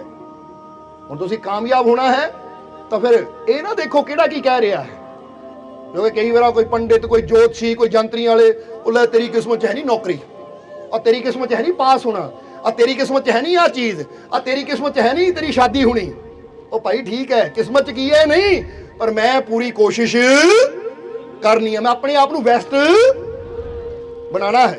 बोलो समझते हो कि नहीं? हुण जरा सोचो कि अगर बेस्ट होएगा इंसान तो फिर हर कोई उहदे नाल जुड़ना पसंद करता कि नहीं? इसलिए अपने आप को इन्ना बेहतर बनाओ। जिद्दां किसान ने कहा तुसी नहीं बरसना, वो तुहाडी इच्छा है, तुहाडा फैसला है, और मैं मेहनत करनी है मेरा फैसला है। इसलिए मैं मेहनत करते रहना है, बारिश होवे चाहे ना होवे, क्योंकि मैं मेहनत करनी है ताकि मैनू आलस की आदत ना पवे। इसी तरह तुसी भी एक फैसला लो कि दुनिया की कहती है। इसलिए फिर कहांगे इत्थे एक लाइन अपने दिल ते लिख लियो, और ये लाइन है जरा समझना कि लोग क्या कहेंगे ये सोचकर कभी अपना रास्ता मत बदलना। लोग क्या कहेंगे ये सोचकर कभी अपना रास्ता मत बदलना, क्योंकि सफलता शर्म और डर से नहीं, साहस और विश्वास से मिलती है। ये याद रखना हमेशा। लोग की कहेंगे, लोग मेरे बारे की बोलणगे, लोग मेरे बारे की सोचणगे, ये सोच के कभी अपना रास्ता बदलो ना। बोलो समझते हो कि नहीं? क्योंकि जो महात्मा बुद्ध जंगल नूं गए सी तो लोगों ने बहुत कुछ किया सी, जो बुल्ले शाह ने पैरी घुंघरू पाए सी लोगों ने बहुत कुछ किया सी, उसले लोगों ने ताने मारे, पर जो अपनी मंजिल पा लई तो फिर उन्होंने लोगों ने कदमां 'च सिर भी रखिया। क्योंकि पहला पहला लोगों का काम हुंदा है गल्लां करनियां। इसलिए याद रखना कि जो शुरुआत हुंदी है ना, लोग गल्लां ही करते हैं, क्योंकि होर कुछ करन दी उन्हां अंदर शक्ति है ही नहीं, गल्लां ही कर सकते हैं, और गल करना ही सब तो आसान होता है, क्योंकि गल की है मुंह ही हिलाना। इसलिए लोग क्या कहेंगे ये सोचकर कभी अपना रास्ता मत बदलना, क्योंकि सफलता शर्म या डर से नहीं, साहस और विश्वास से मिलती है। आज जिन्हां नूं भी सफलता मिली, ਜਿਨ੍ਹਾਂ ਨੂੰ ਵੀ ਕਾਮਯਾਬੀ ਮਿਲੀ ਉਹਨਾਂ ਨੇ ਡਰ ਨੂੰ, ਆਪਣੀ ਸ਼ਰਮ ਨੂੰ ਇੱਕ ਪਾਸੇ ਰੱਖ ਦਿੱਤਾ ਕਿ ਸਾਨੂੰ ਜੋ ਸਹੀ ਲੱਗਦਾ ਹੈ ਅਸੀਂ ਉਸ ਮਾਰਗ ਤੇ ਚੱਲਣਾ ਜਿਸ ਤੇ ਚੱਲ ਕੇ ਸਾਨੂੰ ਸਾਡੀ ਮੰਜ਼ਿਲ ਮਿਲਣੀ ਹੈ। ਪਰ ਇੱਥੇ ਇੱਕ ਗੱਲ ਇਹ ਵੀ ਕਵਾਂਗੇ ਕਿ ਇੱਥੇ ਇਹ ਵੀ ਨਾ ਹੋਵੇ ਕਿ ਮੈਂ ਦੂਜਿਆਂ ਦਾ ਹੱਕ ਖੋ ਕੇ ਖਾਣਾ ਹੈ, ਮੈਂ ਦੂਜਿਆਂ ਦਾ ਬੁਰਾ ਕਰਨਾ ਹੈ। ਸਮਝਦੇ ਹੋ ਕਿ ਨਹੀਂ? ਮੈਂ ਚੋਰੀ ਕਰਨੀ ਹੈ, ਮੈਂ ਉਹਦੀ ਜ਼ਮੀਨ ਤੇ ਕਬਜ਼ਾ ਕਰਨਾ ਹੈ, ਜਾਂ ਮੈਂ ਉਹਨੂੰ ਲੁੱਟਣਾ है। क्योंकि इत्थे एक गल होर कहनी चाहांगे कि जब किसी दूसरे का हक लेने का मन हो तो सोच लेना कि यहीं से दुर्योधन के विनाश की शुरुआत हुई थी। समझते हो कि नहीं? क्योंकि दुर्योधन के विनाश की शुरुआत कित्थों हुई? जदों ओहदे मन च आया पांडवां दा हक भी मैं ले लवां, पांडवां दे हक ते मैं कब्जा कर लवां। क्योंकि जूए विच 14 साल दा बनवास सी और उस तो बाद शर्त सी कि 14 साल बाद ये पांडव आके अपना राज्य ले सकते हैं। पर दुर्योधन के मन च की आया? वो बनवास भोग लिया पर फिर भी उन्होंने राज उन्होंने देण नूं तैयार नहीं होया सी कि इन्हां दा हक मैं ही नप लवां। इसलिए समझ लेना कि जब किसी दूसरे का हक लेने का मन करे तो यहीं से दुर्योधन के विनाश की शुरुआत हुई थी। और हुण अगली लाइन और भी प्यारी है कि जब किसी दूसरे का हक लेने का मन करे तो समझ लेना यहीं से दुर्योधन के विनाश की शुरुआत हुई थी। और जब अपना हक भी प्यार से छोड़ देने का मन करे तो समझ लेना यहीं से राम के भगवान बनने की शुरुआत हुई थी। क्योंकि राम नूं राज्य मिलना सी पर कई मां ने बनवास मंग लिया तो क्या ये राज मेरे बेटे भारत नूं दिता जावे? तो राम ने कोई किंतु कोई परंतु नहीं की, आराम ना स्वीकार कर लिया। कहते ठीक है सतवचन, मैं बनवास भी जाण नूं तैयार हां और राज भी भरत नूं देण नूं। हालांकि हक ओहदा सी, बड़ा सी ओह। हालांकि प्रजा की कहंदी सी राम नूं राजा बनाया जावे क्योंकि राम सारे दे चहेते सी। पर जदों बाप ने विवश होके एक वचन दे कारण राम नूं सुनाया कि राज भरत नूं और तैनूं बनवास, तो राम ने कोई किंतु परंतु नहीं की, बल्कि प्यार ने कहा ठीक है पिता जी हुक्म करो, हुणे ही जाना या सवेर नूं जावां? क्योंकि शाम नूं रात नूं ये गल सुनाई गई सी राम नूं, कहंदे हुणे ही निकलना है बनवास नूं या सवेरे? तो बाप ने कहा सवेरे। तो उत्थे राम ने कोई ये नहीं किया राज मेरा हक मेरा, मैं तो लड़न नूं तैयार हां, पूरी प्रजा मेरे नाल है, मैं नहीं मनदा तुहाडी गल। इत्थे परिवार च इदां हो जावे ना कि जमीन नूं लैके ते एक मैंबर भी नाल होवे तो बंदा कोर्ट कचहरियां तक पहुंच जांदा है कि लै बाप दे खिलाफ मैं लड़ांगा क्योंकि मेरे नाल मेरा भरा है, गुआंढी मेरे नाल है, गवाही देण नूं तैयार है, ते हक मेरा बनदा है। पर जरा सोचो जे राम उस वेले जिद करके राजा बन जाते तो उन्होंने सिर्फ राजा ही रहना सी, कभी भगवान की पदवी नहीं मिलनी सी। जब अपना हक भी खुशी से छोड़ने का मन करे तो सोच लेना यहीं से राम के भगवान बनने की शुरुआत हुई थी। ਇਹਦਾ मतलब की है कि कई बार बंदा देखता दूजे की जेब च की है, इनू मैं किद्दां कड्डां, तो विनाश की शुरुआत है। और कई बार मेरी जेब च है पर दूजा भुखा मैनू दे देवां, हक तो मेरा है पर मैं प्यार ने दी हेल्प कर रहा, मैं किते अच्छाई विच दान पुण्य कर रहा, मैं कोई नेकी कर रहा हाँ, मैं किते चंगी जगह अपना हक खर्च रहा हाँ। तो जो खुशी नाल अपना हक असीं किसी नूं दिंदे ना, चाहे रब दे रस्ते चाहे किसी गरीब की हेल्प करते हैं, तो समझ लो तुहाडे अंदर भगवान बनने की शुरुआत, इंसान तो भगवान के मार्ग ते तुसीं हुण, क्योंकि भगवान कोई एक दिन च नहीं बन जाता। इत्थे रमैन की गल कीती तो थोड़ी महाभारत की गल भी करांगे श्री कृष्ण की। ये तुहानूं पता जदों महाभारत का युद्ध चल रहा सी तो उस वेले जदों अर्जुन और करण का आमना सामना हो रहा सी तो कहा जाता है कि श्री कृष्ण ने कुछ ऐसा रथ नूं दौड़ाया कि एक जगह आके अर्जुन का जिहड़ा रथ का पहिया सी वो फस गया, क्योंकि करण दे रथ का पहिया एक गड्ढे च फस गया, टोए च फस गया। क्योंकि अर्जुन और करण का मुकाबला बड़ा जबरदस्ती था। श्री कृष्ण ने देख लिया कि अर्जुन नूं अपने करण नूं हराया ना गया तो अर्जुन का अंत नेड़े है फिर, क्योंकि करण बहुत बड़ा योद्धा सी और इधर श्री कृष्ण नाल सी। ताही तो इत्थे कहा जाता है कि सामने मुसीबत कितनी बड़ी है, सामने योद्धा कितना बड़ा है, ये मायने नहीं रखांदा, पर तुहाडे नाल कौन खड़ा है मायने रखांदा है। समझदे हो कि नहीं? सामने मुसीबत कितनी बड़ी है, सामने योद्धा कितना बड़ा है, ਇਹ ਮਾਇਨੇ ਨਹੀਂ ਰਖਾਂਦਾ, ਮਾਇਨੇ ਇਹ ਰਖਾਂਦਾ ਕਿ ਮੇਰੇ ਨਾਲ ਕੌਣ ਖੜਾ ਹੈ। ਔਰ ਅਰਜੁਨ ਦੇ ਨਾਲ ਕੌਣ ਸੀ? ਸ਼੍ਰੀ ਕ੍ਰਿਸ਼ਨ। ਇਸ ਲਈ ਸ਼੍ਰੀ ਕ੍ਰਿਸ਼ਨ ਨੇ ਕੁਝ ਐਸੀ ਖੇਡ ਖੇਡੀ, ਕਿਉਂਕਿ ਇਹ ਸ਼੍ਰੀ ਕ੍ਰਿਸ਼ਨ ਦੀਆਂ ਚੱਕਰੀਆਂ ਹੀ ਸੀ, ਜਿਹੜੇ ਚਲਾਉਂਦੇ ਸੀ ਤਾਂ ਬੰਦਾ ਫਸ ਜਾਂਦਾ ਸੀ। ਜਿਹੜੇ ਭੀਸ਼ਮ ਦੀ ਮੌਤ ਹੋਈ, ਚੱਕਰੀ ਚਲਾਈ ਉਹਨਾਂ ਨੇ। ਗੁਰੂ ਦਰੋਣ ਦੀ ਮੌਤ ਹੋਈ, ਚੱਕਰੀ ਚਲਾਈ। ਅਰਜੁਨ ਨਹੀਂ ਮਾਰ ਸਕਦਾ ਸੀ ਇਹਨਾਂ ਬੜੀਆਂ ਬੜੀਆਂ ਸ਼ਖਸੀਅਤਾਂ ਨੂੰ, ਸਮਝਦੇ ਹੋ ਕਿ ਨਹੀਂ?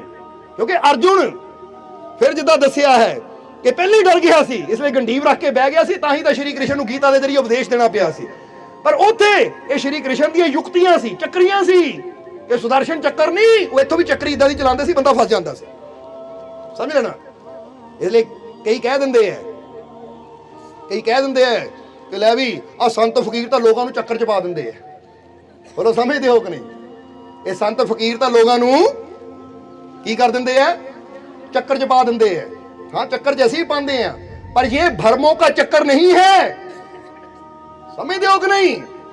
ये प्रेम और विश्वास का चक्कर है। और जेड़ा इस चक्कर च आ जाता है, ਉਹਦੇ ਸਾਰੇ ਦੂਜੇ ਚੱਕਰ ਦੁੱਖਾਂ ਤਕਲੀਫਾਂ ਦੇ ਖਤਮ ਹੋ ਜਾਂਦੇ ਹੈ।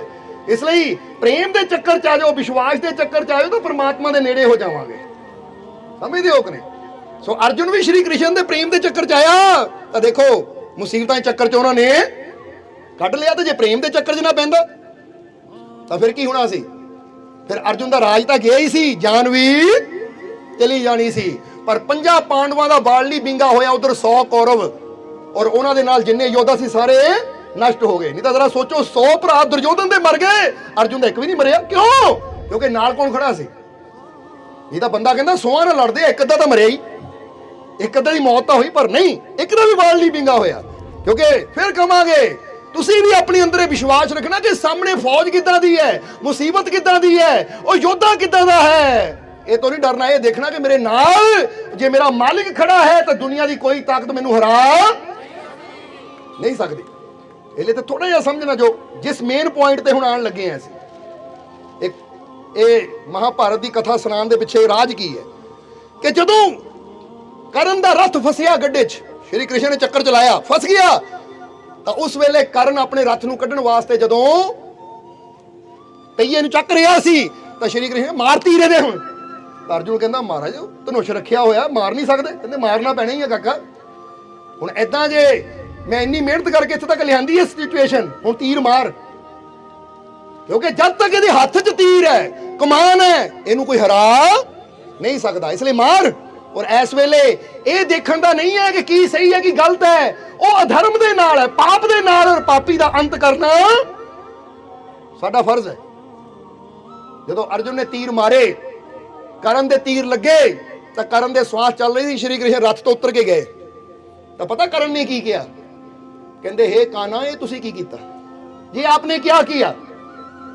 ਉਸ ਲਈ ਸ਼੍ਰੀ ਕ੍ਰਿਸ਼ਨ ਮੁਸकुराए, कहते जो अधर्म का साथ देगा, जो पाप का साथ देगा, उसका सर्वनाश होना निश्चित है, और वही तुम्हारे साथ हुआ।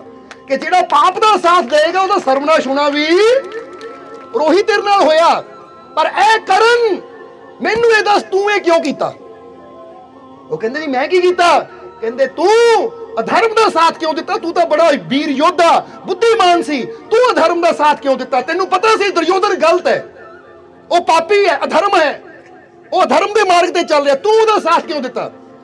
ਤਾਂ ਉਸ ਲਈ ਉਹਨਾਂ ਕਿਹਾ ਜੀ ਦੁਰਯੋਧਨ ਦਾ ਸਾਥ ਮੈਂ ਇਸ ਲਈ ਦਿੱਤਾ ਕਿਉਂਕਿ ਜਦੋਂ ਮੇਰਾ ਜਨਮ ਹੋਇਆ ਮੇਰੀ ਮਾਂ ਨੇ ਮੇਰਾ ਤਿਆਗ ਕਰ ਦਿੱਤਾ, ਕਿਉਂਕਿ ਕੁੰਤੀ ਪੁੱਤਰ ਸੀ ਕਰਨ ਵੀ। ਹੁਣ ਇਹ ਪੁਆਇੰਟ ਉਹਨਾਂ ਨੂੰ ਦੱਸ ਰਹੇ ਆ ਜਿਹੜੇ ਨੌਜਵਾਨ ਜਾਂ ਜਿਹੜੇ ਇਨਸਾਨ ਕਹਿੰਦੇ ਆ ਨਾ ਮੇਰੇ ਮਾਂ-ਬਾਪ ਨੇ ਸਾਥ ਨਹੀਂ ਦਿੱਤਾ, ਮੇਰੇ ਉਹਨਾਂ ਸਾਥ ਨਹੀਂ ਦਿੱਤਾ, ਤਾਂ ਮੈਂ ਨਸ਼ੇੜੀ ਬਣ ਗਿਆ, ਤਾਂ ਮੈਂ ਬੁਰਾ ਹੋ ਗਿਆ, ਤਾਂ ਮੈਂ ਪਾਪ ਦੇ ਮਾਰਗ ਤੇ ਚੱਲ ਪਿਆ। ਉਹਨਾਂ ਵਾਸਤੇ ਇਸ ਕਹਾਣੀ 'ਚ ਇੱਕ ਸੀਖ ਹੈ। ਤੇ ਉਸ ਵੇਲੇ ਕਰਨ ਨੇ ਕਿਹਾ ਮੇਰੀ ਮਾਂ ਨੇ ਜਨਮ ਦੇ ਨਾਲ ਹੀ ਮੈਨੂੰ ਛੱਡ ਦਿੱਤਾ, ਔਰ ਫਿਰ ਮੈਂ ਇੱਕ ਪਾਂਡੂ ਪੁੱਤਰ ਹੁੰਦਿਆਂ ਹੋਇਆ ਇੱਕ ਸਾਰਥੀ ਦੇ ਘਰ 'ਚ ਰਿਹਾ। ਸਮਝਦੇ ਹੋ ਕਿ ਨਹੀਂ? ਇੱਕ ਸਾਰਥੀ ਪੁੱਤਰ ਕਹਿਲਾਇਆ, ਜਿੱਧਰ ਵੀ ਜਾਂਦਾ ਸੀ ਸਾਰੇ ਮੈਨੂੰ ਨੀਚ ਕਹਿੰਦੇ ਸੀ, ਸਾਰਥੀ ਪੁੱਤਰ, ਇਹ ਇਦਾਂ ਇਹ ਉਦਾਂ। ਔਰ ਫਿਰ ਜਦੋਂ ਮੈਂ ਗੁਰੂ ਦਰੋਣ ਕੋਲ ਸਿੱਖਿਆ ਲੈਣ ਗਿਆ ਤਾਂ ਗੁਰੂ ਦਰੋਣ ਨੇ ਵੀ ਮੈਨੂੰ ਸਿੱਖਿਆ ਦੇਣ ਤੋਂ ਇਨਕਾਰ ਕਰਤਾ, ਨੀਚ ਜਾਤੀ ਦਾ ਕਹਿ ਕੇ, ਤੂੰ ਨੀਚ ਹੈ, ਚੱਲ ਤੈਨੂੰ ਸਿੱਖਿਆ ਨਹੀਂ ਦੇਣੀ।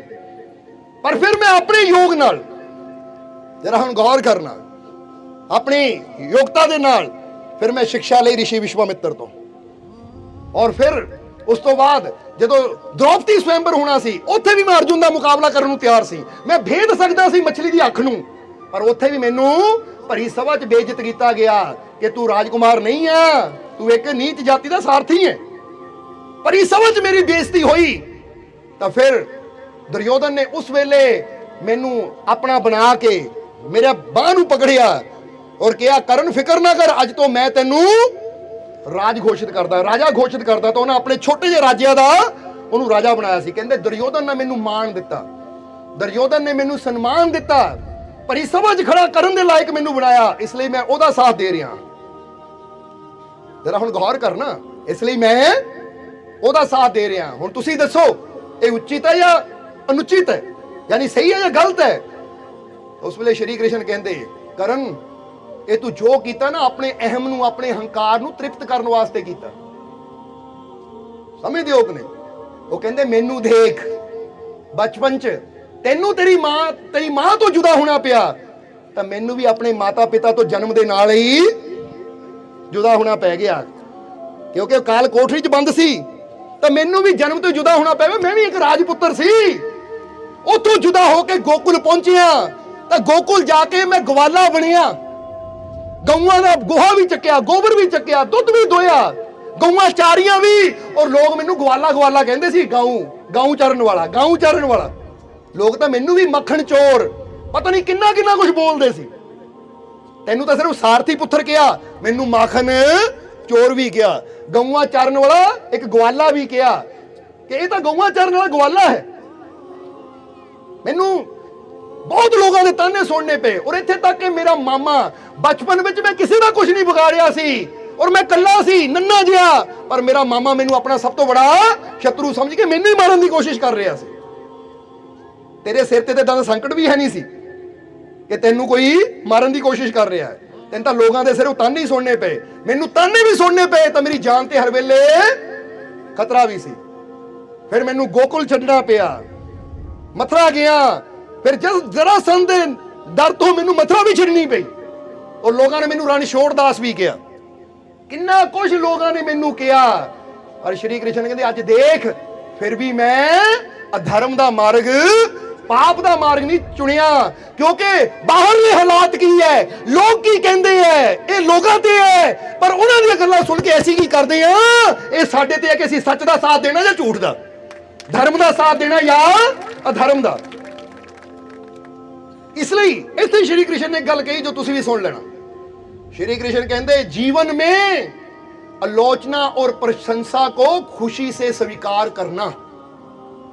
जीवन में आलोचना और प्रशंसा को खुशी से स्वीकार करना, क्योंकि एक पौधे पर बेहतरीन फूल तभी खिलते हैं जब उसे पानी और धूप दोनों मिलते हैं। समझते हो कि नहीं?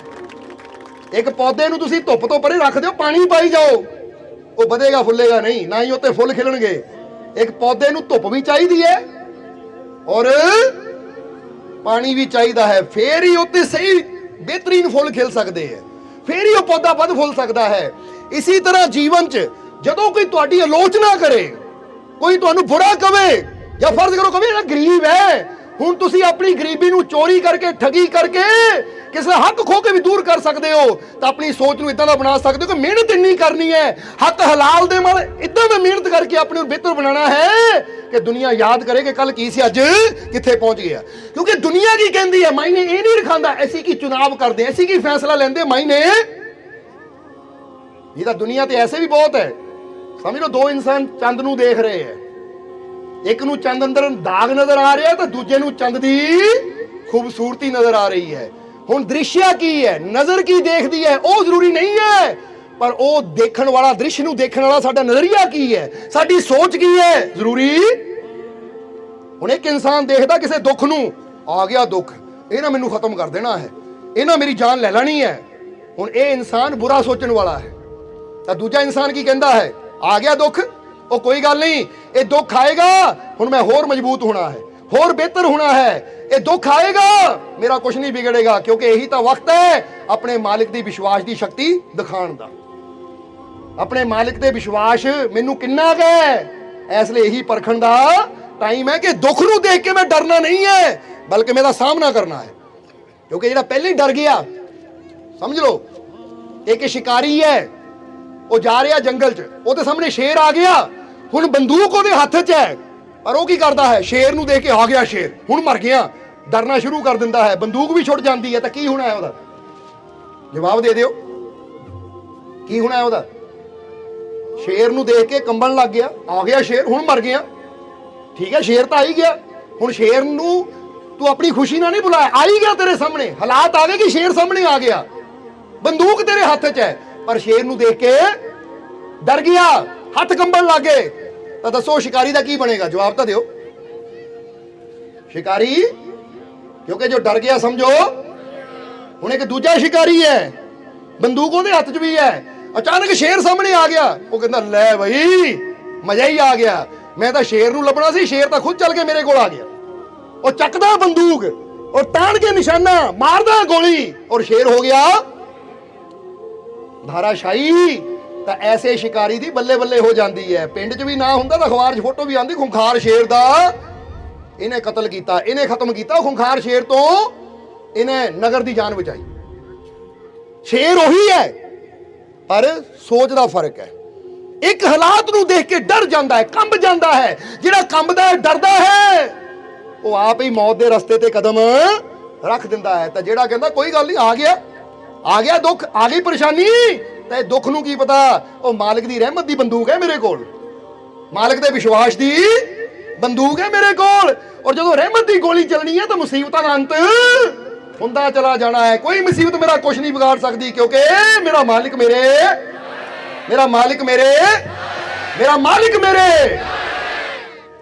ਇਸ ਲਈ ਫਿਰ ਯਾਦ ਰੱਖਣਾ कि उस मालिक ने साथ दिया तब जब मैं बेसहारा था।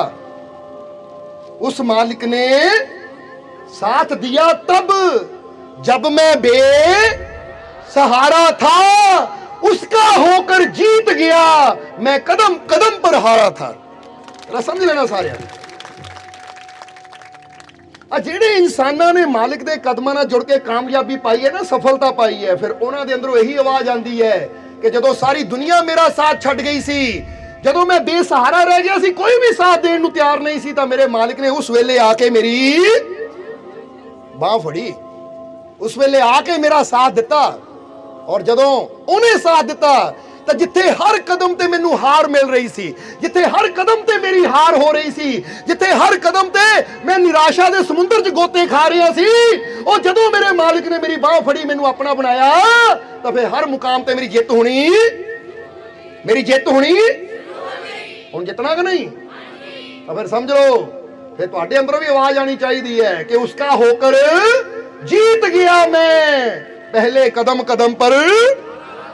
पहला हार हुई सी, पर जदों दा ओदा होया हुण हर मुकाम ते मेरी जित हो रही है। इसलिए फिर कहांगे कि दस्या करो दुनिया नूं कि मैं बहुत भाग्यशाली हां, मैं जेड़े काम नूं भी हत्थ पांदा मैनूं कामयाबी जरूर। पता जदों इन्नी गल बोल के तुसीं कहंदे हो तां फिर वाकई तुहाडी किस्मत चमकनी शुरू हो जाती है, क्योंकि ये तुहाडा विश्वास, ये तुहाडा यकीन, जिद्दां एक भांडे नूं ना पित्तल नूं बंदा रगड़ रगड़ के चमकांदा, जदों इस शब्दां दी रगड़ पैंदी है तो तुहाडी किस्मत दा ये भांडा भी चमकना शुरू हो जाता, और जिहड़ा चमकदा है भरदा भी। पर जे इंसान ही सोची जावे आज मेरी किस्मत ही खराब, मेरी किस्मत ही माड़ी है, और रब ने पता नहीं मेरे मुकद्दर च की लिया, और रब फिर यही कहांगे रब नहीं लिखदा किसी दा मुकद्दर, ये साडा मुकद्दर साडियां आदतां, साडी सोच, साडी करनी लिखदी है कि जिद्दां दा असीं कर्म करना ना उस हिसाब नाल ही साडा आने वाला दिन बन जाता है। इस करके समझ लेना सारिਆਂ ने कि अज तो जे मन दे विच हार दा भी आवे कि किते मेरी हार ना होवे, तां इह नेगेटिविटी नहीं अपने अंदर आण देनी, बल्कि पॉजिटिविटी रखनी है कि जे मेरा मालिक मेरे नाल है तो मेरी हार कदी हो ही नहीं सकती, मैनूं हर मुकाम ते कामयाबी जरूर। इसलिए फिर कहांगे कि इत्थे इहदे नाल नाल एक चीज़ होर भी याद रखनी, जिद्दां किसी ने महात्मा बुद्ध नूं पुछिया सी कि महाराज इंसान अच्छा कदों बनता है तो बुरा कदों बनता है। क्योंकि अच्छे दी ही जित हुंदी है, बुरा तो फिर अपनी जिंदगी नूं, अपने जीवन नूं बर्बाद करके बैठ जाता है। जो महात्मा बुद्ध नूं पूछे इंसान अच्छा कदों बनता, बुरा कदों बनता है, तो महात्मा बुद्ध ने एक ही लाइन च बड़ी प्यारी गल कही। वो कहते जब दूसरों की बुराई सुनना और दूसरों में बुराई देखना शुरू कर देता है, तब इंसान के बुरा बनने की शुरुआत हो जाती है।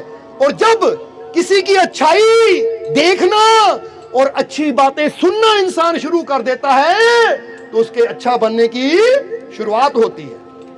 और देखो एक छोटी लाइन च कितना बड़ा ज्ञान मिलता है कि अगर ऐसी अच्छे बनना है या बुरे बनना है, ऐसी अच्छे हैं या बुरे हैं, कित्थों पता लगता है कि जदों सानू ना मजा आवे दूजे की बुराई सुन के, या दूजे की बुराई करके, या दूजियां दी कमियां लभ के, तो फिर समझ लो ये कमियां ऐसी ਉਹਦੇ अंदर नहीं लभ रहे, ऐसी अपनी कमियां प्रगट कर रहे कि मेरे अंदर कमियां है, ताही मैं दूजे अंदर कमियां लभ रहा।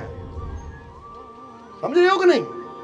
इस करके जिन्ना ऐसी बुरा सुनते हैं, जिन्ना ऐसी किसी अंदर बुराई लभदे हैं, उन्ना ही ऐसी आप बुरे हुंदे चले जाते हैं। इसलिए जी अच्छा बनना है, क्योंकि फिर कमांगे, अच्छे बनांगे तो फिर ही अच्छा पावांगे। क्योंकि जैसे इंसान के कर्म होंगे, फल भी इंसान नू वैसा ही मिलना है। अच्छा बनांगे, अच्छा पावांगे। और अच्छा बनने वास्ते अज तो ये शुरुआत करो कि मैं किसी अंदर बुरा नहीं देखना, मैं सब दे अंदर अच्छा देखने की कोशिश करनी। समझते हो कि नहीं? और बंदा कहे मौसम बड़ा बुरा है, समझते हो कि नहीं? एक बंदा कहता मौसम बड़ा बुरा है, हुण तुसीं इस बुरे मौसम च अच्छा की लभ सकते हो? क्योंकि एक कहता मौसम बुरा है और दूजा कहता मौसम बहुत, हुण अच्छा की है? जरा सोच के देखो। अगर ये दिन च अच्छा लभना होवे, बुरा लभना होवे, तो बुरा भी बहुत कुछ लभ सकते, अच्छा लभना होवे। और सब तो अच्छी गल तो यही है कि बाहर चाहे धुंध है, मौसम जिदा मर्जी, पर असीं पंडाल च सत्संग का आनंद लै रहे। अच्छी गल है कि नहीं? हुण अगर अच्छा लभांगे तो इसदा मतलब साडा माइंड हमेशा अच्छे ते लगा होया है, क्योंकि अच्छे माइंड वाला इंसान ही अच्छी चीज, तो बुरे माइंड वाला, बुरी सोच वाला इंसान तो हमेशा दूजे अंदर बुराई ही लभेगा। दूजे अंदर बुराई की है, दूजे अंदर कमी की है, क्योंकि जिहदे अंदर खुद कमियां दा भंडार होवे, वो दूजे दी कमियां लभदा है। और जिन्ना दूजे दी कमी लभ के वो खुश हुंदा, उहनूं ये नहीं पता दूजे दी कमी लभदे लभदे मेरियां कमियां होर वधदियां, दूजे च बुरा देखदे देखदे मैं रब दी नज़रां च होर बुरा बनदा, की फायदा? फिर अपने रब दी नज़रां च भी गिरदे जा रहे हैं और अपने जीवन च भी ओहदियां रहमतां तो खुशियां तो दूर हुंदे, वो की फायदा इदां दी जिंदगी जीण दा? इसलिए अज तो बुरा देखना, बुरा सुनना बंद करिए और सब दे अंदर अच्छा लभना। समझदे हो कि नहीं? अच्छा लभना कि नहीं? अज तो अपने घर जाके अपने बच्चों अंदर, पत्नी अंदर, परिवार अंदर, अपने घर अंदर, हर चीज अंदर कुछ अच्छा लभो, कुछ अच्छा गुण लभो। क्योंकि जिद्दां जिद्दां तुसीं दूजे अंदर अच्छाई देखते चले जाओगे, तुहाडे अंदर अच्छाई वधदी चली जाएगी। जिद्दां जिद्दां तुसीं अच्छी चीज सुनोगे तो कन्ना के जरिए अच्छा अंदर जाएगा, तो तुहाडे अंदर होर अच्छाई का लैवल वधदा चला जाएगा। और अच्छाई का लैवल वधेगा तो आप सोचो तुसीं अज कित्थे हो तो कल नूं कित्थे पहुंच सकते हो। क्योंकि अच्छे बंदे दी रब जल्दी सुनता है। समझते हो कि नहीं? पर अच्छा बनने का मतलब यह भी है कि तुहाडे अंदर कोई बुरी नेगेटिविटी सोच ना होवे। क्योंकि कई बार बंदा कहता बाहरों मैं किसी का बुरा नहीं करता, पर मेरे नाल बुरा की हो रहा है? तो याद रखो, जिन्हां दा बुरा हो रहा बाहरों बेशक बुरा नहीं कर रहे, पर अंदर उन्होंने जरूर कोई ना कोई बुरी गल, बुरी सोच चल रही है कि मेरी किस्मत खराब है, मैनू कामयाबी नहीं मिलनी, मैनू सफलता नहीं मिलनी, आ सारे दुख रब ने मेरी झोली च पाए है, उन्होंने खुशियां मिलदियां है, मेरे पल्ले दुख ही दुख है। हुण इदां दी सोच भी जदों असीं रखदे हैं ना, तो फिर सानू खुशी तां भी नहीं मिलनी। क्योंकि कई जीव साडे कोल आउंदे, मालक असीं किसी दा बुरा नहीं करते, ना किसी ना बुरा करते हैं, ना किसी को कुछ बुरा कहते हैं, फिर सानू लोग दुख दे जाते। इत्थे कहांगे बाहरों कुछ नहीं करते, पर अंदर किते ना किते सोच जरूर नेगेटिविटी वाली चल रही है। समझदे हो कि नहीं? बाहरों करांगे तो सरकार सानू सजा देगी। बंदा कहता मैं फर्ज करो मैं सोचा किसी का कतल करना, हुण मैं सोचा तो ये सरकार कोई सजा, कानून कोई सजा नहीं दे सकता, पर मैं कत्ल करूंगा तो फिर कानून ने मैनू सजा देनी है। पर कुदरत का नियम उल्टा है। कुदरत कहती तू सोच भी लिया ना तो कर्म हो गया। इसलिए तेरे अंदर सोच भी नहीं बुरी आनी चाहिए। ताही तो गुरुआं रहबरां ने सब तो ज्यादा जोर ਸੋਚ ਤੇ ਦਿੱਤਾ ਹੈ ਕਿ ਆਪਣੀ ਸੋਚ ਨੂੰ ਪਵਿੱਤਰ ਕਰੋ। ਇਹਨੂੰ ਕਹਿੰਦੇ ਕਰ ਲੈ ਦਿਲ ਦੀ ਸਫਾਈ। ਜਾਂ ਬੁੱਲੇ ਸ਼ਾਹ ਨੇ ਕਿਹਾ, ਕੀ ਕਿਹਾ ਬੁੱਲੇ ਸ਼ਾਹ ਨੇ? ਉਹ ਕਹਿੰਦੇ ਕਿ ਰੱਬ ਕਿਹਨਾਂ ਨੂੰ ਮਿਲਦਾ ਹੈ? ਜੇ ਰੱਬ ਮਿਲਦਾ ਨਹਾਤਿਆਂ ਧੋਤਿਆਂ ਮਿਲਦਾ ਡੱਡੂਆਂ, ਜਵਾਬ ਦੇ ਦਿਓ, ਡੱਡੂਆਂ ਮੱਛੀਆਂ ਨੂੰ। ਜੇ ਰੱਬ ਜੰਗਲ ਫਿਰਿਆ ਮਿਲਦਾ ਗਊਆਂ ਬੱਚੀਆਂ ਨੂੰ।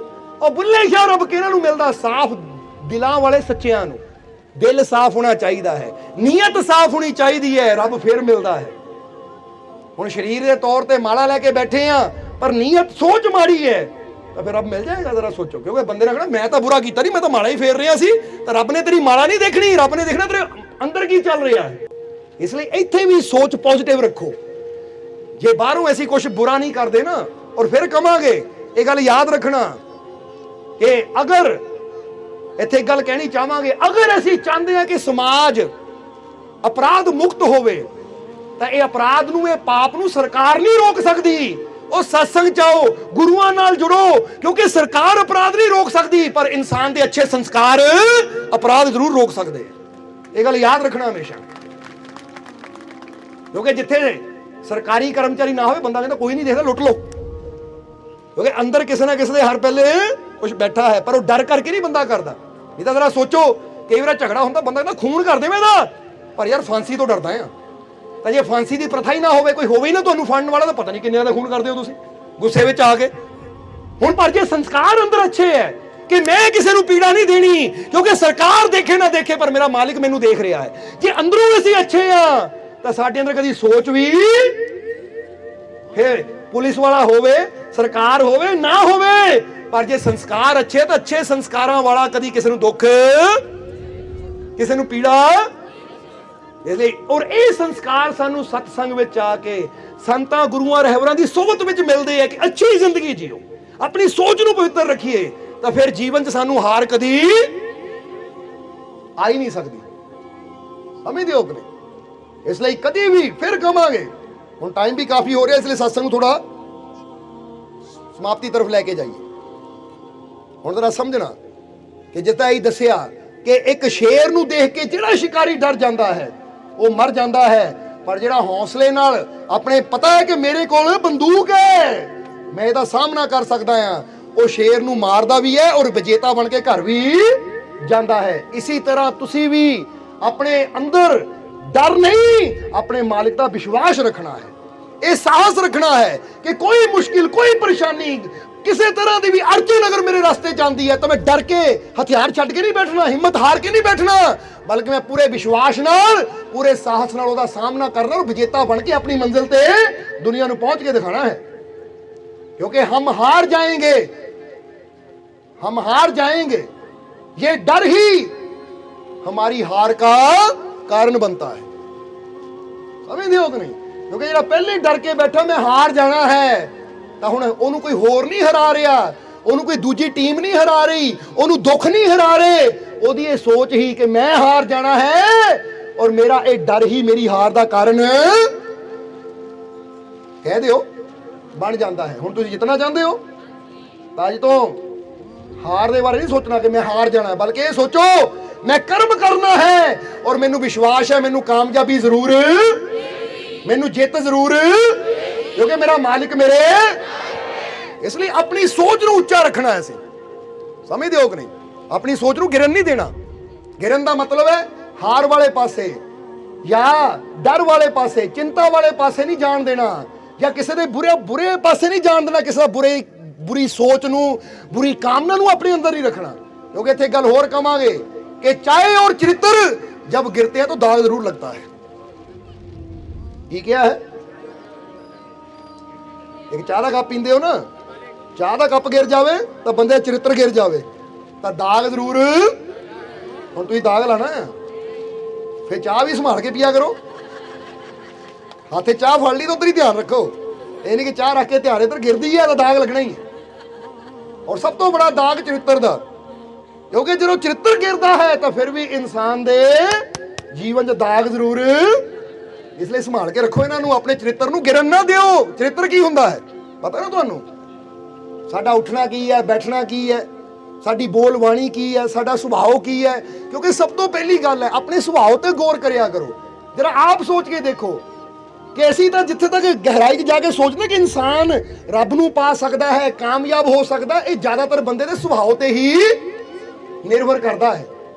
ਕਿਉਂ? ਕਿਉਂਕਿ ਜਰਾ ਸੋਚੋ, ਜਿਹੜੇ ਇਨਸਾਨ ਦਾ ਸੁਭਾਅ ਚਿੜਚਿੜਾ ਹੋਵੇ, ਜਿਹੜੇ ਇਨਸਾਨ ਦਾ ਸੁਭਾਅ ਹਰ ਵੇਲੇ ਖਿਜਣਾ ਹੋਵੇ, ਜਿਹੜੇ ਇਨਸਾਨ ਦਾ ਸੁਭਾਅ ਸ਼ੰਕਾ ਕਰਨੀ ਹੋਵੇ, ਆਪਾਂ ਕਹਿੰਦੇ ਸ਼ੱਕੀ ਸੁਭਾਅ ਦਾ ਬੰਦਾ, ਇਹ ਚਿੜਚਿੜਾ ਬੰਦਾ ਹੈ ਔਰ ਇਹ ਬੜਾ ਕਠੋਰ ਸੁਭਾਅ ਦਾ ਹੈ, ਇਹ ਸਖਤ ਦਿਲ ਸੁਭਾਅ ਦਾ ਹੈ, ਇਹ ਬੜਾ ਕ੍ਰੋਧੀ ਸੁਭਾਅ ਦਾ ਹੈ। ਤਾਂ ਜ਼ਰਾ ਸੋਚੋ, ਜਿਹਦਾ ਸੁਭਾਅ ਇਦਾਂ ਦਾ ਹੋਵੇ ਤੁਸੀਂ ਉਹਨਾਂ ਨਾਲ ਜੁੜਨਾ ਪਸੰਦ ਕਰੋਗੇ? ਤੁਹਾਨੂੰ ਉਹਦੇ ਕੋਲ ਬੈਠ ਕੇ ਮਜ਼ਾ ਆਏਗਾ? ਇਹ ਕਹਿਣਾ ਭਰਾਵਾ ਇਹ ਤੋਂ ਦੂਰ ਹੀ ਰਹੋ, ਪਤਾ ਨਹੀਂ ਕਿਹੜੇ ਵੇਲੇ, ਕਿਉਂਕਿ ਕ੍ਰੋਧੀ ਸੁਭਾਅ ਦਾ ਹੈ। ਜਿੱਦਾਂ ਸੱਪ ਦਾ ਸੁਭਾਅ ਪਤਾ, ਡੰਗ ਮਾਰਨਾ ਪਤਾ ਨਹੀਂ ਭਾਈ ਸੱਪ ਦੇ ਕੋਲ ਬੈਠਾ ਕਿਹੜੇ ਵੇਲੇ ਉਹਨਾਂ ਦਾ ਮਾੜੇ ਫਿਸ਼ ਕਰਨੀ, ਸਾਡੀ ਜਾਨ ਚਲੀ ਜਾਣੀ ਹੈ। ਸੱਪ ਦਾ ਕੀ ਜਾਣਾ ਹੈ? ਹੁਣ ਕ੍ਰੋਧੀ ਬੰਦੇ ਦਾ ਕੀ ਹੈ? ਸੁਭਾਅ ਕ੍ਰੋਧ ਕਰਨਾ, ਤਾਂ ਉਹਨਾਂ ਦਾ ਮਾੜੀ ਗੱਲ ਹੀ ਕਰਨੀ ਹੈ, ਸਾਰੀ ਜ਼ਿੰਦਗੀ ਦੇ ਰਿਸ਼ਤੇ, ਸਾਰੀ ਜ਼ਿੰਦਗੀ ਦੀ ਸ਼ਾਂਤੀ। ਇਸ ਲਈ ਬੰਦਾ ਡਰਦਾ ਹੈ ਭਾਈ, ਕ੍ਰੋਧੀ ਸੁਭਾਅ ਦਾ ਹੈ, ਇਹ ਚਿੜਚਿੜੇ ਸੁਭਾਅ ਦਾ ਹੈ, ਇਹ ਸ਼ੱਕੀ ਸੁਭਾਅ ਦਾ ਹੈ ਭਾਈ, ਇਹ ਬੜਾ ਕਠੋਰ ਸੁਭਾਅ ਦਾ, ਤੋਂ ਦੂਰ ਹੀ ਰਹੋ। ਹੁਣ ਜੇ ਤੋਂ ਬੰਦਾ ਦੂਰ ਰਹਿਣਾ ਸਿੱਖ ਗਿਆ ਜਾਂ ਬੰਦਾ ਦੂਰ ਰਹਿਣਾ ਚਾਹੁੰਦਾ, ਫਿਰ ਰੱਬ ਉਹਦੇ ਨੇੜੇ ਕਿੱਦਾਂ ਆਏਗਾ? ਕਿਉਂਕਿ ਦਿਲਾਂ 'ਚ ਤਾਂ ਰੱਬ ਹੀ ਵਸਦਾ ਕਿ ਨਹੀਂ? ਤੇਰਾ ਜਵਾਬ ਦੇਣਾ। ਤਾਂ ਹੁਣ ਦੂਜੇ ਦਾ ਸੁਭਾਅ ਕੀ ਹੈ? ਹਸਮੁਖ ਸੁਭਾਅ। ਉਹਦਾ ਹਸਮੁਖ ਸੁਭਾਅ ਹੈ, ਖੁਸ਼ ਰਹਿੰਦਾ ਹੈ, ਪਰ ਇਹ ਵੀ ਨਹੀਂ ਕਿ ਹਰ ਵੇਲੇ ਹੀ ਕਰੀ ਜਾਵੇ। ਉਧਰੋਂ ਕੋਈ ਮਰਿਆ ਹੋਵੇ ਤਾਂ ਇੱਧਰ ਹੱਸੀ ਜਾਵੇ, ਇਹਨੂੰ ਬੇਵਕੂਫੀ ਕਹਿੰਦੇ ਆ। ਕਿਉਂਕਿ ਅੱਛੇ ਸੁਭਾਅ ਦਾ ਵੀ ਮਤਲਬ ਸਮਝ ਹੁੰਦੀ ਹੈ, ਕਿੱਥੇ ਹੱਸਣਾ ਹੈ ਤਾਂ ਕਿੱਥੇ ਸ਼ਾਂਤ ਰਹਿਣਾ ਹੈ, ਕਿੱਥੇ ਮੈਂ ਹਾਸੇ ਦੀ ਗੱਲ ਕਰਨੀ ਹੈ, ਕਿੱਥੇ ਸਿਚੁਏਸ਼ਨ ਨੂੰ ਕਿੱਦਾਂ ਹੈਂਡਲ ਕਰਨਾ। ਖੁਸ਼ ਸੁਭਾਅ ਦਾ ਹੁੰਦਾ ਹੈ। ਹੁਣ ਹਸਮੁਖ ਸੁਭਾਅ, ਅੱਛਾ ਸੁਭਾਅ, ਪਿਆਰ ਕਰਨ ਵਾਲਾ ਸੁਭਾਅ, क्षमा ਕਰਨ ਵਾਲਾ ਸੁਭਾਅ, ਹਰੇਕ ਦੀ ਖੈਰ ਖਬਰ ਲੈਣ ਵਾਲਾ ਸੁਭਾਅ। ਕਿਉਂਕਿ ਕਈਆਂ ਸੁਭਾਅ ਹੁੰਦਾ ਉਹ ਸਭ ਦੇ ਹਾਲ ਚਾਲ ਬਾਰੇ ਪੁੱਛਦੇ ਰਹਿੰਦੇ ਆ, ਔਰ ਜਿੱਥੇ ਹੋ ਸਕੇ ਉਹ ਹੈਲਪ ਕਰਨ ਦੀ ਵੀ। ਹੁਣ ਐਸੇ ਇਨਸਾਨ ਨੂੰ ਤੁਸੀਂ ਪਸੰਦ ਕਰੋਗੇ ਕਿ ਨਹੀਂ? ਤਾਂ ਫਿਰ ਐਸੇ ਇਨਸਾਨ ਨੂੰ ਰੱਬ ਵੀ ਪਸੰਦ ਕਰੇਗਾ ਕਿ ਨਹੀਂ? ਹੁਣ ਜਰਾ ਸੋਚੋ, ਜਿਹਨੂੰ ਇਨਸਾਨ ਪਸੰਦ ਕਰਨਗੇ, ਜਿੰਨੀ ਇਨਸਾਨਾਂ ਦੀ ਗਿਣਤੀ ਉਹਦੇ ਨਾਲ ਜੁੜੇਗੀ, ਕਾਮਯਾਬ ਹੋਏਗਾ ਕਿ ਨਹੀਂ? ਔਰ ਜੇ ਤੋਂ ਇਨਸਾਨ ਹੀ ਟੁੱਟਦੇ ਜਾਣ ਤਾਂ ਫਿਰ ਉਹਦਾ ਬਿਜ਼ਨਸ ਵੀ ਜਾਂਦਾ ਹੈ, ਕਾਰੋਬਾਰ ਵੀ ਜਾਂਦਾ, ਤਾਂ ਰੱਬ ਦੀਆਂ ਰਹਿਮਤਾਂ ਵੀ। ਇਸ ਲਈ ਅੱਜ ਚੈੱਕ ਕਰੋ ਤੁਸੀਂ ਕਿਦਾਂ ਦੇ ਸੁਭਾਅ ਦੇ ਹੋ, ਸ਼ੱਕੀ ਜਾਂ ਵਿਸ਼ਵਾਸ ਕਰਨ ਵਾਲਾ ਸੁਭਾਅ? ਤੁਸੀਂ ਕ੍ਰੋਧੀ ਸੁਭਾਅ ਦੇ ਹੋ ਜਾਂ ਹਸਮੁਖ? ਕਹਿ ਦਿੰਦੇ ਹੋ, ਪਰ ਇਹ ਤਾਂ ਤੁਹਾਡੇ ਘਰਦਿਆਂ ਨੂੰ ਪੁੱਛਣਾ ਪੈਣਾ ਹੈ। ਜਾਂ ਤਾਂ ਪਤੀ ਦੱਸੇਗਾ ਪਤਨੀ ਦਾ ਸੁਭਾਅ ਕਿਦਾਂ ਦਾ ਹੈ, ਪਤਨੀ ਦੱਸੇਗੀ ਪਤੀ ਦਾ ਸੁਭਾਅ ਕਿਦਾਂ ਦਾ। ਔਰ ਬੈਟਰ ਗੱਲ ਤਾਂ ਬੱਚੇ ਦੱਸ ਸਕਦੇ ਆ, ਮੰਮੀ ਡੈਡੀ ਦਾ ਸੁਭਾਅ ਕਿਦਾਂ ਦਾ ਹੈ। ਕਿਉਂਕਿ ਬਾਹਰ ਤਾਂ ਕਹਿਣਾ ਹੀ ਅਸੀਂ ਬੜੇ ਚੰਗੇ ਆ, ਤਾਂ ਬੱਚਾ ਪਤਾ ਕੀ ਸੋਚਦਾ? ਅੱਛਾ ਪਤਾ ਹੀ ਹੈ ਮੈਨੂੰ, ਜੁੱਤਮ ਜੁੱਤੀ ਹੁੰਦੇ ਜਦੋਂ। ਜਿੱਦਾਂ ਕਿ ਨੱਥੂ ਲਾਲ ਨਾ ਸਕੂਲ ਗਿਆ, 9 ਵਜੇ ਸਕੂਲ ਹੁੰਦਾ ਸੀ ਸ਼ੁਰੂ, 10 ਵਜੇ ਪਹੁੰਚਿਆ। ਉਸਲੇ ਮਾਸਟਰ ਨੇ ਕਿਹਾ ਬੇਟਾ 1 ਘੰਟਾ ਲੇਟ ਹੋ ਗਿਆ, ਕੀ ਗੱਲ ਹੋ ਗਈ? 1 ਘੰਟਾ ਲੇਟ ਕਿਉਂ ਆਇਆ? 9 ਵਜੇ ਸਕੂਲ ਹੁੰਦਾ, ਤੂੰ 10 ਵਜੇ ਪਹੁੰਚਿਆ। ਕਹਿੰਦਾ ਮਾਸਟਰ ਜੀ ਕੀ ਦੱਸਾਂ, ਮੰਮੀ ਪਾਪਾ ਲੜਦੇ ਪਏ ਸੀ ਤਾਂ ਮੈਂ ਲੇਟ ਹੋ ਗਿਆ। ਉਹ ਕਹਿੰਦੇ ਕਿੱਦਾਂ ਦਾ ਬਹਾਨਾ, ਮਾਂ-ਬਾਪ ਲੜਦੇ ਸੀ, ਤੂੰ ਤਾਂ ਆ ਜਾਂਦਾ, ਤੈਨੂੰ ਰੋਕਿਆ ਸੀ ਉਹਨਾਂ ਨੇ, ਤੂੰ ਤਾਂ ਆ ਕੇ ਟਾਈਮ ਨਾਲ ਪਹੁੰਚ ਜਾਂਦਾ ਸਕੂਲ, ਲੜਦੇ ਲੜਨ ਦਿੰਦਾ, ਤੂੰ 9 ਵਜੇ ਸਕੂਲ ਪਹੁੰਚਦਾ। ਕਹਿੰਦਾ ਮਾਸਟਰ ਕਿੱਦਾਂ ਪਹੁੰਚਦਾ? ਉਹ ਮੇਰੇ ਕੋਲ ਇੱਕੋ ਹੀ ਚੱਪਲ ਦਾ ਜੋੜਾ, ਇੱਕ ਡੈਡੀ ਨੇ ਫੜਿਆ ਸੀ, ਦੂਜਾ ਮੰਮੀ ਨੇ। ਉਹ ਛੱਡਦੇ ਤਾਂ ਹੀ ਮੈਂ ਪੈਰਾਂ 'ਚ ਪਾ ਕੇ ਆਂਦਾ। ਜਰਾ ਸਮਝਣਾ ਸਾਰਿਆਂ ਨੇ। ਹੁਣ ਇਦਾਂ ਦੇ ਹਾਲਾਤ ਨਾ ਹੋਣ, ਹਾਲਾਤ ਹੁਣ ਪਿਆਰ ਵਾਲੇ, ਸ਼ਾਂਤੀ ਵਾਲੇ। ਕਿ ਕੋਈ ਪੁੱਛੇ ਹਾਂ ਬਈ ਤੇਰੇ ਪਰਿਵਾਰ ਦਾ ਬੜਾ ਹਸਮੁਖ, ਬੜਾ ਸ਼ਾਂਤ, ਬੜਾ ਅੱਛੇ ਸੁਭਾਅ ਦਾ ਹੈ ਮੇਰਾ ਪਰਿਵਾਰ। ਹੁਣ ਚੈੱਕ ਕਰੋ ਆਪਣੇ ਆਪ ਨੂੰ, ਅਗਰ ਤੁਹਾਨੂੰ ਫੀਲ ਹੁੰਦਾ ਮੇਰਾ ਸੁਭਾਅ ਅੱਛਾ ਹੈ, ਤਾਂ ਤੁਸੀਂ ਰੱਬ ਦੇ ਵੀ ਨੇੜੇ ਹੋ, ਤਾਂ ਦੁਨੀਆ ਵੀ ਤੁਹਾਡੇ ਨਾਲ ਜੁੜਨਾ ਪਸੰਦ ਕਰੇਗੀ ਔਰ ਕਾਮਯਾਬੀ ਵੀ ਤੁਹਾਨੂੰ ਮਿਲਦੀ ਚਲੀ ਜਾਏਗੀ। ਪਰ ਹੁਣ ਕਈਆਂ ਨੇ ਪਤਾ ਕੀ ਕਹਿਣਾ, ਮੈਂ ਤਾਂ ਚੰਗੇ ਸੁਭਾਅ ਦਾ, ਮੈਨੂੰ ਤਾਂ ਕ੍ਰੋਧ ਆਉਂਦਾ ਨਹੀਂ। ਔਰ ਇੱਥੇ ਇੱਕ ਗੱਲ ਹੋਰ ਕਹਿਣਾ ਚਾਹਾਂਗੇ, ਇਹ ਵੀ ਨੋਟ ਕਰ ਲਿਓ कि बुरी आदतें मुंह की बदबू की तरह होती है, अपनी का पता नहीं चलता, दूसरे की बर्दाश्त नहीं होती। समझ नहीं आई? बुरी आदत ਜਿਹੜੀ ਹੁੰਦੀ ਨਾ ਮੂੰਹ ਦੀ ਵਾਸ ਦੀ ਤਰ੍ਹਾਂ ਹੁੰਦੀ ਹੈ। ਕਿਸੇ ਨੇ ਸਵੇਰੇ ਸਵੇਰੇ ਬ੍ਰਸ਼ ਨਾ ਕੀਤਾ ਹੋਵੇ ਨਾ, ਜਾ ਕੇ ਮੂੰਹ ਦੇ ਕੋਲ ਕਰਕੇ ਗੱਲ ਕਰੋ, ਤੁਹਾਡੇ ਮੂੰਹ ਚੋਂ ਆਂਦੀ ਹੋਏਗੀ, ਆਪਣੀ ਦਾ ਪਤਾ ਨਹੀਂ ਚੱਲਦਾ, ਅਰੇ ਹੋ ਕੇ ਗੱਲ ਕਰ ਯਾਰ, ਤੇਰੇ ਮੂੰਹ ਚੋਂ ਬਦਬੂ ਬੜੀ ਆ ਰਹੀ ਹੈ। ਉਹ ਕਹੇਗਾ ਤੇਰੇ ਮੂੰਹ ਚੋਂ ਜਿਹੜੀ ਫੁੱਲਾਂ ਦੀ ਮਹਿਕ ਆਉਂਦੀ, ਆਪਣੀ ਵੀ ਚੈੱਕ ਕਰ। ਕਿਉਂਕਿ ਬੁਰੀ ਆਦਤਾਂ ਵੀ ਇਦਾਂ ਹੀ ਹੁੰਦੀਆਂ, ਮੈਂ ਕ੍ਰੋਧ ਕਰਦਾ ਮੈਨੂੰ ਪਤਾ ਨਹੀਂ, ਪਰ ਦੂਜਾ ਮੜੇ ਉੱਚਾ ਹੋ ਕੇ ਤੈਨੂੰ ਬੜਾ ਗੁੱਸਾ ਆਉਂਦਾ। ਇਹਦਾ ਮਤਲਬ ਹੈ, ਸਮਝ ਆ ਰਹੀ ਕਿ ਨਹੀਂ? ਇਸ ਲਈ ਹੁਣ ਦੂਜੇ ਨੂੰ ਕਹਿਣ ਤੋਂ ਪਹਿਲਾਂ ਆਪ ਚੈੱਕ ਕਰ ਲਈਏ। ਯਾਨੀ ਇਹਦਾ ਮਤਲਬ ਦੂਜੇ ਦੀ ਐਬ ਲੱਭਣ ਤੋਂ ਪਹਿਲਾਂ ਦੂਜੇ ਦੀਆਂ ਕਮੀਆਂ ਦੇਖਣ ਤੋਂ ਪਹਿਲਾਂ, ਦੂਜੇ ਦੀਆਂ ਬੁਰਾਈਆਂ ਗਿਣਨ ਤੋਂ ਪਹਿਲਾਂ ਆਪਣੇ ਆਪ ਨੂੰ ਚੈੱਕ ਕਰੀਏ ਕਿ ਮੇਰੇ ਅੰਦਰ ਹੈ ਜਾਂ ਨਹੀਂ। ਇਸ ਕਰਕੇ ਸੁਭਾਅ ਨੂੰ ਅੱਛਾ ਬਣਾਈਏ। ਇਹ ਨਾ ਹੋਵੇ ਦੂਜੇ ਨੂੰ ਕਹੀਏ ਤੂੰ ਇਦਾਂ ਤੂੰ ਇਦਾਂ, ਤਾਂ ਦੂਜੇ ਦੀ ਆਦਤ ਬਰਦਾਸ਼ਤ ਨਹੀਂ ਹੁੰਦੀ ਬੁਰੀ, ਤਾਂ ਆਪਣੀ ਦਾ ਪਤਾ ਨਹੀਂ ਲੱਗਦਾ, ਆਪ ਬੰਦਾ ਕਰੀ ਜਾਂਦਾ ਹੈ। ਇਹਲੇ ਗੁੱਸੇ 'ਚ ਬੰਦਾ ਨਿਆਣਿਆਂ ਨੂੰ ਡਾਂਟ ਵੀ ਦਿੰਦਾ ਹੈ ਜਿੱਦਾਂ। ਫਿਰ ਇੱਥੇ ਕਵਾਂਗੇ ਇੱਕ ਬਾਪ ਘਰ ਗਿਆ ਤਾਂ ਦੇਖਿਆ ਉਹਦਾ ਬੜਾ ਬੇਟਾ ਛੋਟੇ ਬੇਟੇ ਨੂੰ ਮਾਰ ਰਿਹਾ ਸੀ, ਤਾਂ ਬਾਪ ਨੇ ਉਸ ਬੜੇ ਬੇਟੇ ਦੀ ਬਾਹ ਫੜੀ ਔਰ ਕਹਿਣ ਲੱਗਾ ਇਹ ਕੀ, ਤੈਨੂੰ ਸਮਝ ਹੈ ਨਹੀਂ ਕਿ ਬੜਿਆਂ ਨੂੰ ਛੋਟਿਆਂ ਦੇ ਹੱਥ ਨਹੀਂ ਚੱਕਣਾ ਚਾਹੀਦਾ, ਕਦੀ ਵੀ ਬੜਿਆਂ ਨੂੰ ਛੋਟਿਆਂ ਨੂੰ ਮਾਰਨਾ ਨਹੀਂ ਚਾਹੀਦਾ। ਕਹਿ ਕੇ ਬਾਪ ਨੇ 2 ਚਪੇੜਾਂ ਮਾਰੀਆਂ।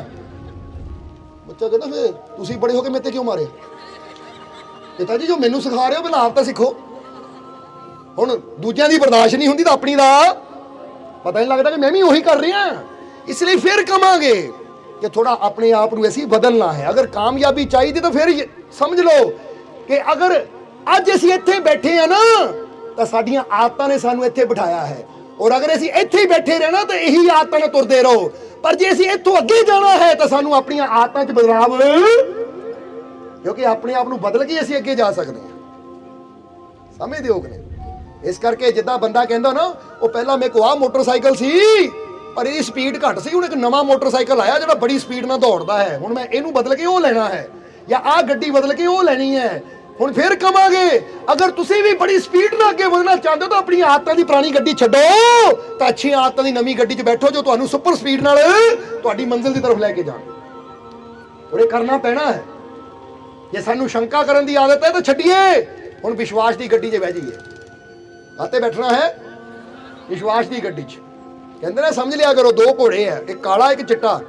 ਚਿੱਟਾ ਘੋੜਾ ਹੈ ਚਿੰਤਾ ਦਾ, ਪਰੇਸ਼ਾਨੀ ਦਾ, ਔਰ ਆ ਕਾਲਾ ਘੋੜਾ ਹੈ ਚਿੰਤਾ ਪਰੇਸ਼ਾਨੀ ਦਾ, ਦੁੱਖ ਦਾ, ਔਰ ਚਿੱਟਾ ਘੋੜਾ ਹੈ ਵਿਸ਼ਵਾਸ ਦਾ, ਖੁਸ਼ੀ ਦਾ, ਆਨੰਦ ਦਾ। ਹੁਣ ਸਮਝਦੇ ਹੋ ਕਿ ਨਹੀਂ? ਹੁਣ ਦੋਨੇ ਘੋੜੇ ਦੌੜੇ ਜਾ ਰਹੇ ਹੈ ਪਰ ਜਿਤਨਾ ਚਿੱਟੇ ਨੇ ਆਇਆ। ਪਰ ਇਹ ਹੁਣ ਤੁਹਾਡੇ ਤੇ ਤੁਸੀਂ ਕਾਲੇ ਦੀ ਸਵਾਰੀ ਕਰਨੀ ਹੈ ਜਾਂ ਹੁਣ ਤੁਸੀਂ ਸੋਚ ਲਓ ਕਾਹਦੀ ਸਵਾਰੀ ਕਰਨੀ ਹੈ। ਜਦੋਂ ਮੈਂ ਚਿੰਤਾ ਕਰ ਰਿਹਾ ਆ, ਜਦੋਂ ਮੈਂ ਡਰ ਰਿਹਾ ਆ ਤਾਂ ਸਮਝ ਲਓ ਭਾਈ ਮੈਂ ਕਾਲੇ ਘੋੜੇ ਤੇ ਬੈਠਾ ਔਰ ਮੇਰੀ ਹਾਰ ਪੱਕੀ ਹੈ, ਕਿਉਂਕਿ ਜਿੱਤਣ ਵਾਲਾ ਘੋੜਾ ਨਹੀਂ ਹੈ। ਸੋਚੋ ਉਸ ਵੇਲੇ ਹੁਣ ਕੀ ਕਰਨਾ। ਜੇ ਮੈਂ ਜਿੱਤਣਾ ਚਾਹੁੰਦਾ ਆ ਤਾਂ ਚਿੱਟਾ ਕਾਲਾ ਦੌੜ ਰਿਹਾ, ਉਹਨੂੰ ਛਾਲ ਮਾਰਾਂ, ਕਾਲੇ ਤੋਂ ਉਤਰ ਕੇ ਵਿਸ਼ਵਾਸ ਦੇ ਘੋੜੇ ਤੇ ਆ ਜਾਵਾਂ ਕਿ ਮੇਰੀ ਜਿੱਤ ਜ਼ਰੂਰ ਹੋਏਗੀ, ਮੇਰੀ ਹਰ ਮੁਸ਼ਕਿਲ ਦਾ ਹੱਲ, ਮੈਨੂੰ ਹਰ ਜਗ੍ਹਾ ਕਾਮਯਾਬੀ, ਕਿਉਂਕਿ ਮੇਰਾ ਮਾਲਿਕ ਮੇਰੇ। ਤਾਂ ਹੁਣ ਦੇਖੋ ਚਿੱਟੇ ਘੋੜੇ ਤੇ ਆ ਗਏ ਤਾਂ ਹੋ ਗਏ ਤੁਸੀਂ ਉਹ ਘੋੜੇ ਤੇ ਸਵਾਰ ਜਿਹਨਾਂ ਤੁਹਾਨੂੰ ਖੁਸ਼ੀਆਂ ਦੀ ਮੰਜ਼ਿਲ ਤੱਕ ਲੈ ਕੇ ਜਾਣਾ, ਕਿਉਂਕਿ ਜਿੱਤਣਾ ਤਾਂ ਨਹੀਂ ਤਾਂ ਕਈ ਵਾਰ ਨੱਥੂ ਲਾਲ ਵਰਗੇ ਹੁੰਦੇ ਆ। ਇੱਕ ਵਾਰ ਗੱਲ ਯਾਦ ਆ ਗਈ ਨੱਥੂ ਲਾਲ ਦੀ। ਇੱਕ ਨਾ ਨੱਥੂ ਲਾਲ ਫਿਲਮ ਦੇਖਣ ਗਿਆ, ਉਹਦੇ 'ਚ ਘੋੜਿਆਂ ਦੀ ਰੇਸ ਹੋ ਰਹੀ ਹੈ। ਆਪਣੇ ਦੋਸਤ ਨਾਲ ਫਿਲਮ ਦੇਖਣ ਗਿਆ, ਜਦੋਂ ਘੋੜਿਆਂ ਦੀ ਰੇਸ ਹੋ ਰਹੀ ਹੈ ਤਾਂ ਦੋਸਤ ਨੇ ਕਿਹਾ ਨੱਥੂ ਲਾਲ ਸ਼ਰਤ ਲਾ ਲਾ ਕਿਹੜਾ ਘੋੜਾ ਜਿੱਤੇਗਾ, 9 ਨੰਬਰ ਦਾ ਜਿੱਤੇਗਾ, 10 ਨੰਬਰ ਦਾ ਜਿੱਤੇਗਾ, 5 ਨੰਬਰ ਦਾ ਜਿੱਤੇਗਾ। ਨੱਥੂ ਲਾਲ ਕਹਿੰਦਾ 9 ਨੰਬਰ ਦਾ। ਕਹਿੰਦਾ ਲਾਲਾ ਸ਼ਰਤ, ਫਿਰ ਲਾਲਾ ਸ਼ਰਤ 100 ਰੁਪਏ ਦੀ। ਨੱਥੂ ਲਾਲ ਕਹਿੰਦਾ ਲੱਗ ਗਈ, ਪਰ ਘੋੜਾ ਜਿੱਤਿਆ 5 ਨੰਬਰ ਦਾ। ਉਹ ਨੱਥੂ ਲਾਲ ਨੇ 100 ਰੁਪਏ ਨੂੰ ਦਿੱਤਾ। ਕਹਿੰਦਾ ਯਾਰ ਇਹ ਕਿੱਦਾਂ, ਅਸੀਂ ਅਗਲਾ ਸ਼ੋਅ ਵੀ ਦੇਖਣਾ ਹੈ, ਅਗਲਾ ਸ਼ੋਅ ਵੀ ਜ਼ਰੂਰ ਦੇਖਣਾ ਹੈ। ਬਾਹਰ ਨਿਕਲ ਕੇ ਦੁਬਾਰਾ ਨਵੀਂ ਟਿਕਟ ਲੈ ਕੇ ਦੋਨੇ ਫਿਰ ਬਹਿ ਗਏ। ਫਿਰ ਉਹ ਸੀਨ ਆਇਆ ਘੋੜੇ ਰੇਸ ਵਾਲਾ। ਨੱਥੂ ਲਾਲ ਕਹਿੰਦਾ ਲੈ 100 ਦੀ ਸ਼ਰਤ ਲੱਗੀ, 9 ਨੰਬਰ ਦਾ ਜਿੱਤੇਗਾ। ਉਹ ਦੋਸਤ ਕਹਿੰਦਾ ਪਹਿਲਾਂ 5 ਨੰਬਰ ਦਾ ਜਿੱਤਿਆ, ਹੁਣ ਫਿਰ 9 ਤੇ ਲਾਣ ਲੱਗਾ। ਉਹਨਾਂ ਫੇਰ ਲੈ ਲੇ। ਫਿਰ ਹੁਣ ਫਿਲਮ ਸੀ, ਉਹੀ ਸੀਨ ਦੁਬਾਰਾ ਆਇਆ ਤਾਂ ਜਿੱਤਿਆ ਕੌਣ? 5 ਨੰਬਰ ਦਾ। ਨੱਥੂ ਲਾਲ ਕਹਿੰਦਾ ਨਹੀਂ, ਦੁਬਾਰਾ ਫਿਰ ਟਿਕਟ ਲੈਣੀ ਹੈ। ਫਿਰ ਤੀਜੀ ਵਾਰ ਟਿਕਟ ਲਈ, ਫਿਰ ਬਹਿ ਗਏ। ਫਿਰ ਜਦੋਂ ਸੀਨ ਆਇਆ ਨੱਥੂ ਲਾਲ ਕਹਿੰਦਾ ਲੈ ਲੱਗ ਗਈ ਸ਼ਰਤ 100 ਦੀ, 9 ਨੰਬਰ ਦਾ ਜਿੱਤੇਗਾ। ਹੁਣ ਫਿਲਮ ਤਾਂ ਉਹੀ ਹੈ, ਕੋਈ ਲਾਈਵ ਤਾਂ ਚੱਲ ਨਹੀਂ ਰਿਹਾ। ਫਿਰ ਜਿੱਤਿਆ ਕੌਣ? 5 ਨੰਬਰ ਦਾ।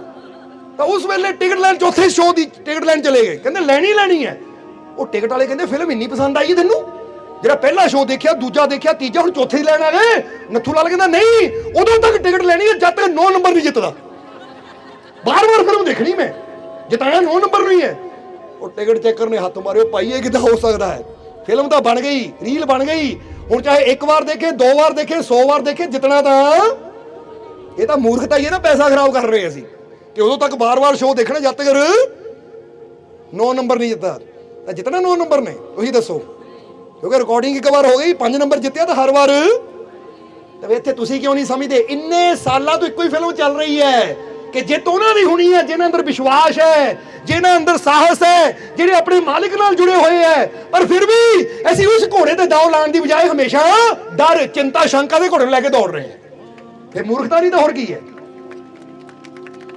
ਇੰਨੇ ਸਮੇਂ ਤੋਂ ਗੁਰੂ ਰਹਿਬਰ ਕਹਿੰਦੇ ਆਗੇ, ਸ਼੍ਰੀ ਕ੍ਰਿਸ਼ਨ ਕਹਿੰਦੇ ਆਗੇ ਅਰਜੁਨ ਨੂੰ, ਵਿਸ਼ਵਾਸ ਰੱਖ ਜਿੱਤ ਤੇਰੀ ਹੋਏਗੀ, ਮੇਰੀ ਸ਼ਰਨ ਵਿੱਚ ਆ ਜਿੱਤ ਤੇਰੀ ਹੋਏਗੀ। ਮਹਾਤਮਾ ਬੁੱਧ ਕਹਿੰਦੇ ਆਗੇ 2500 ਸਾਲ ਪਹਿਲਾਂ ਕਿ ਯਕੀਨ ਰੱਖ, ਵਿਸ਼ਵਾਸ ਰੱਖ, ਕਿਉਂਕਿ ਜੋ ਤੂੰ ਵਿਸ਼ਵਾਸ ਰੱਖਦਾ ਮਿਲਦਾ ਵੀ ਉਹੀ ਹੈ।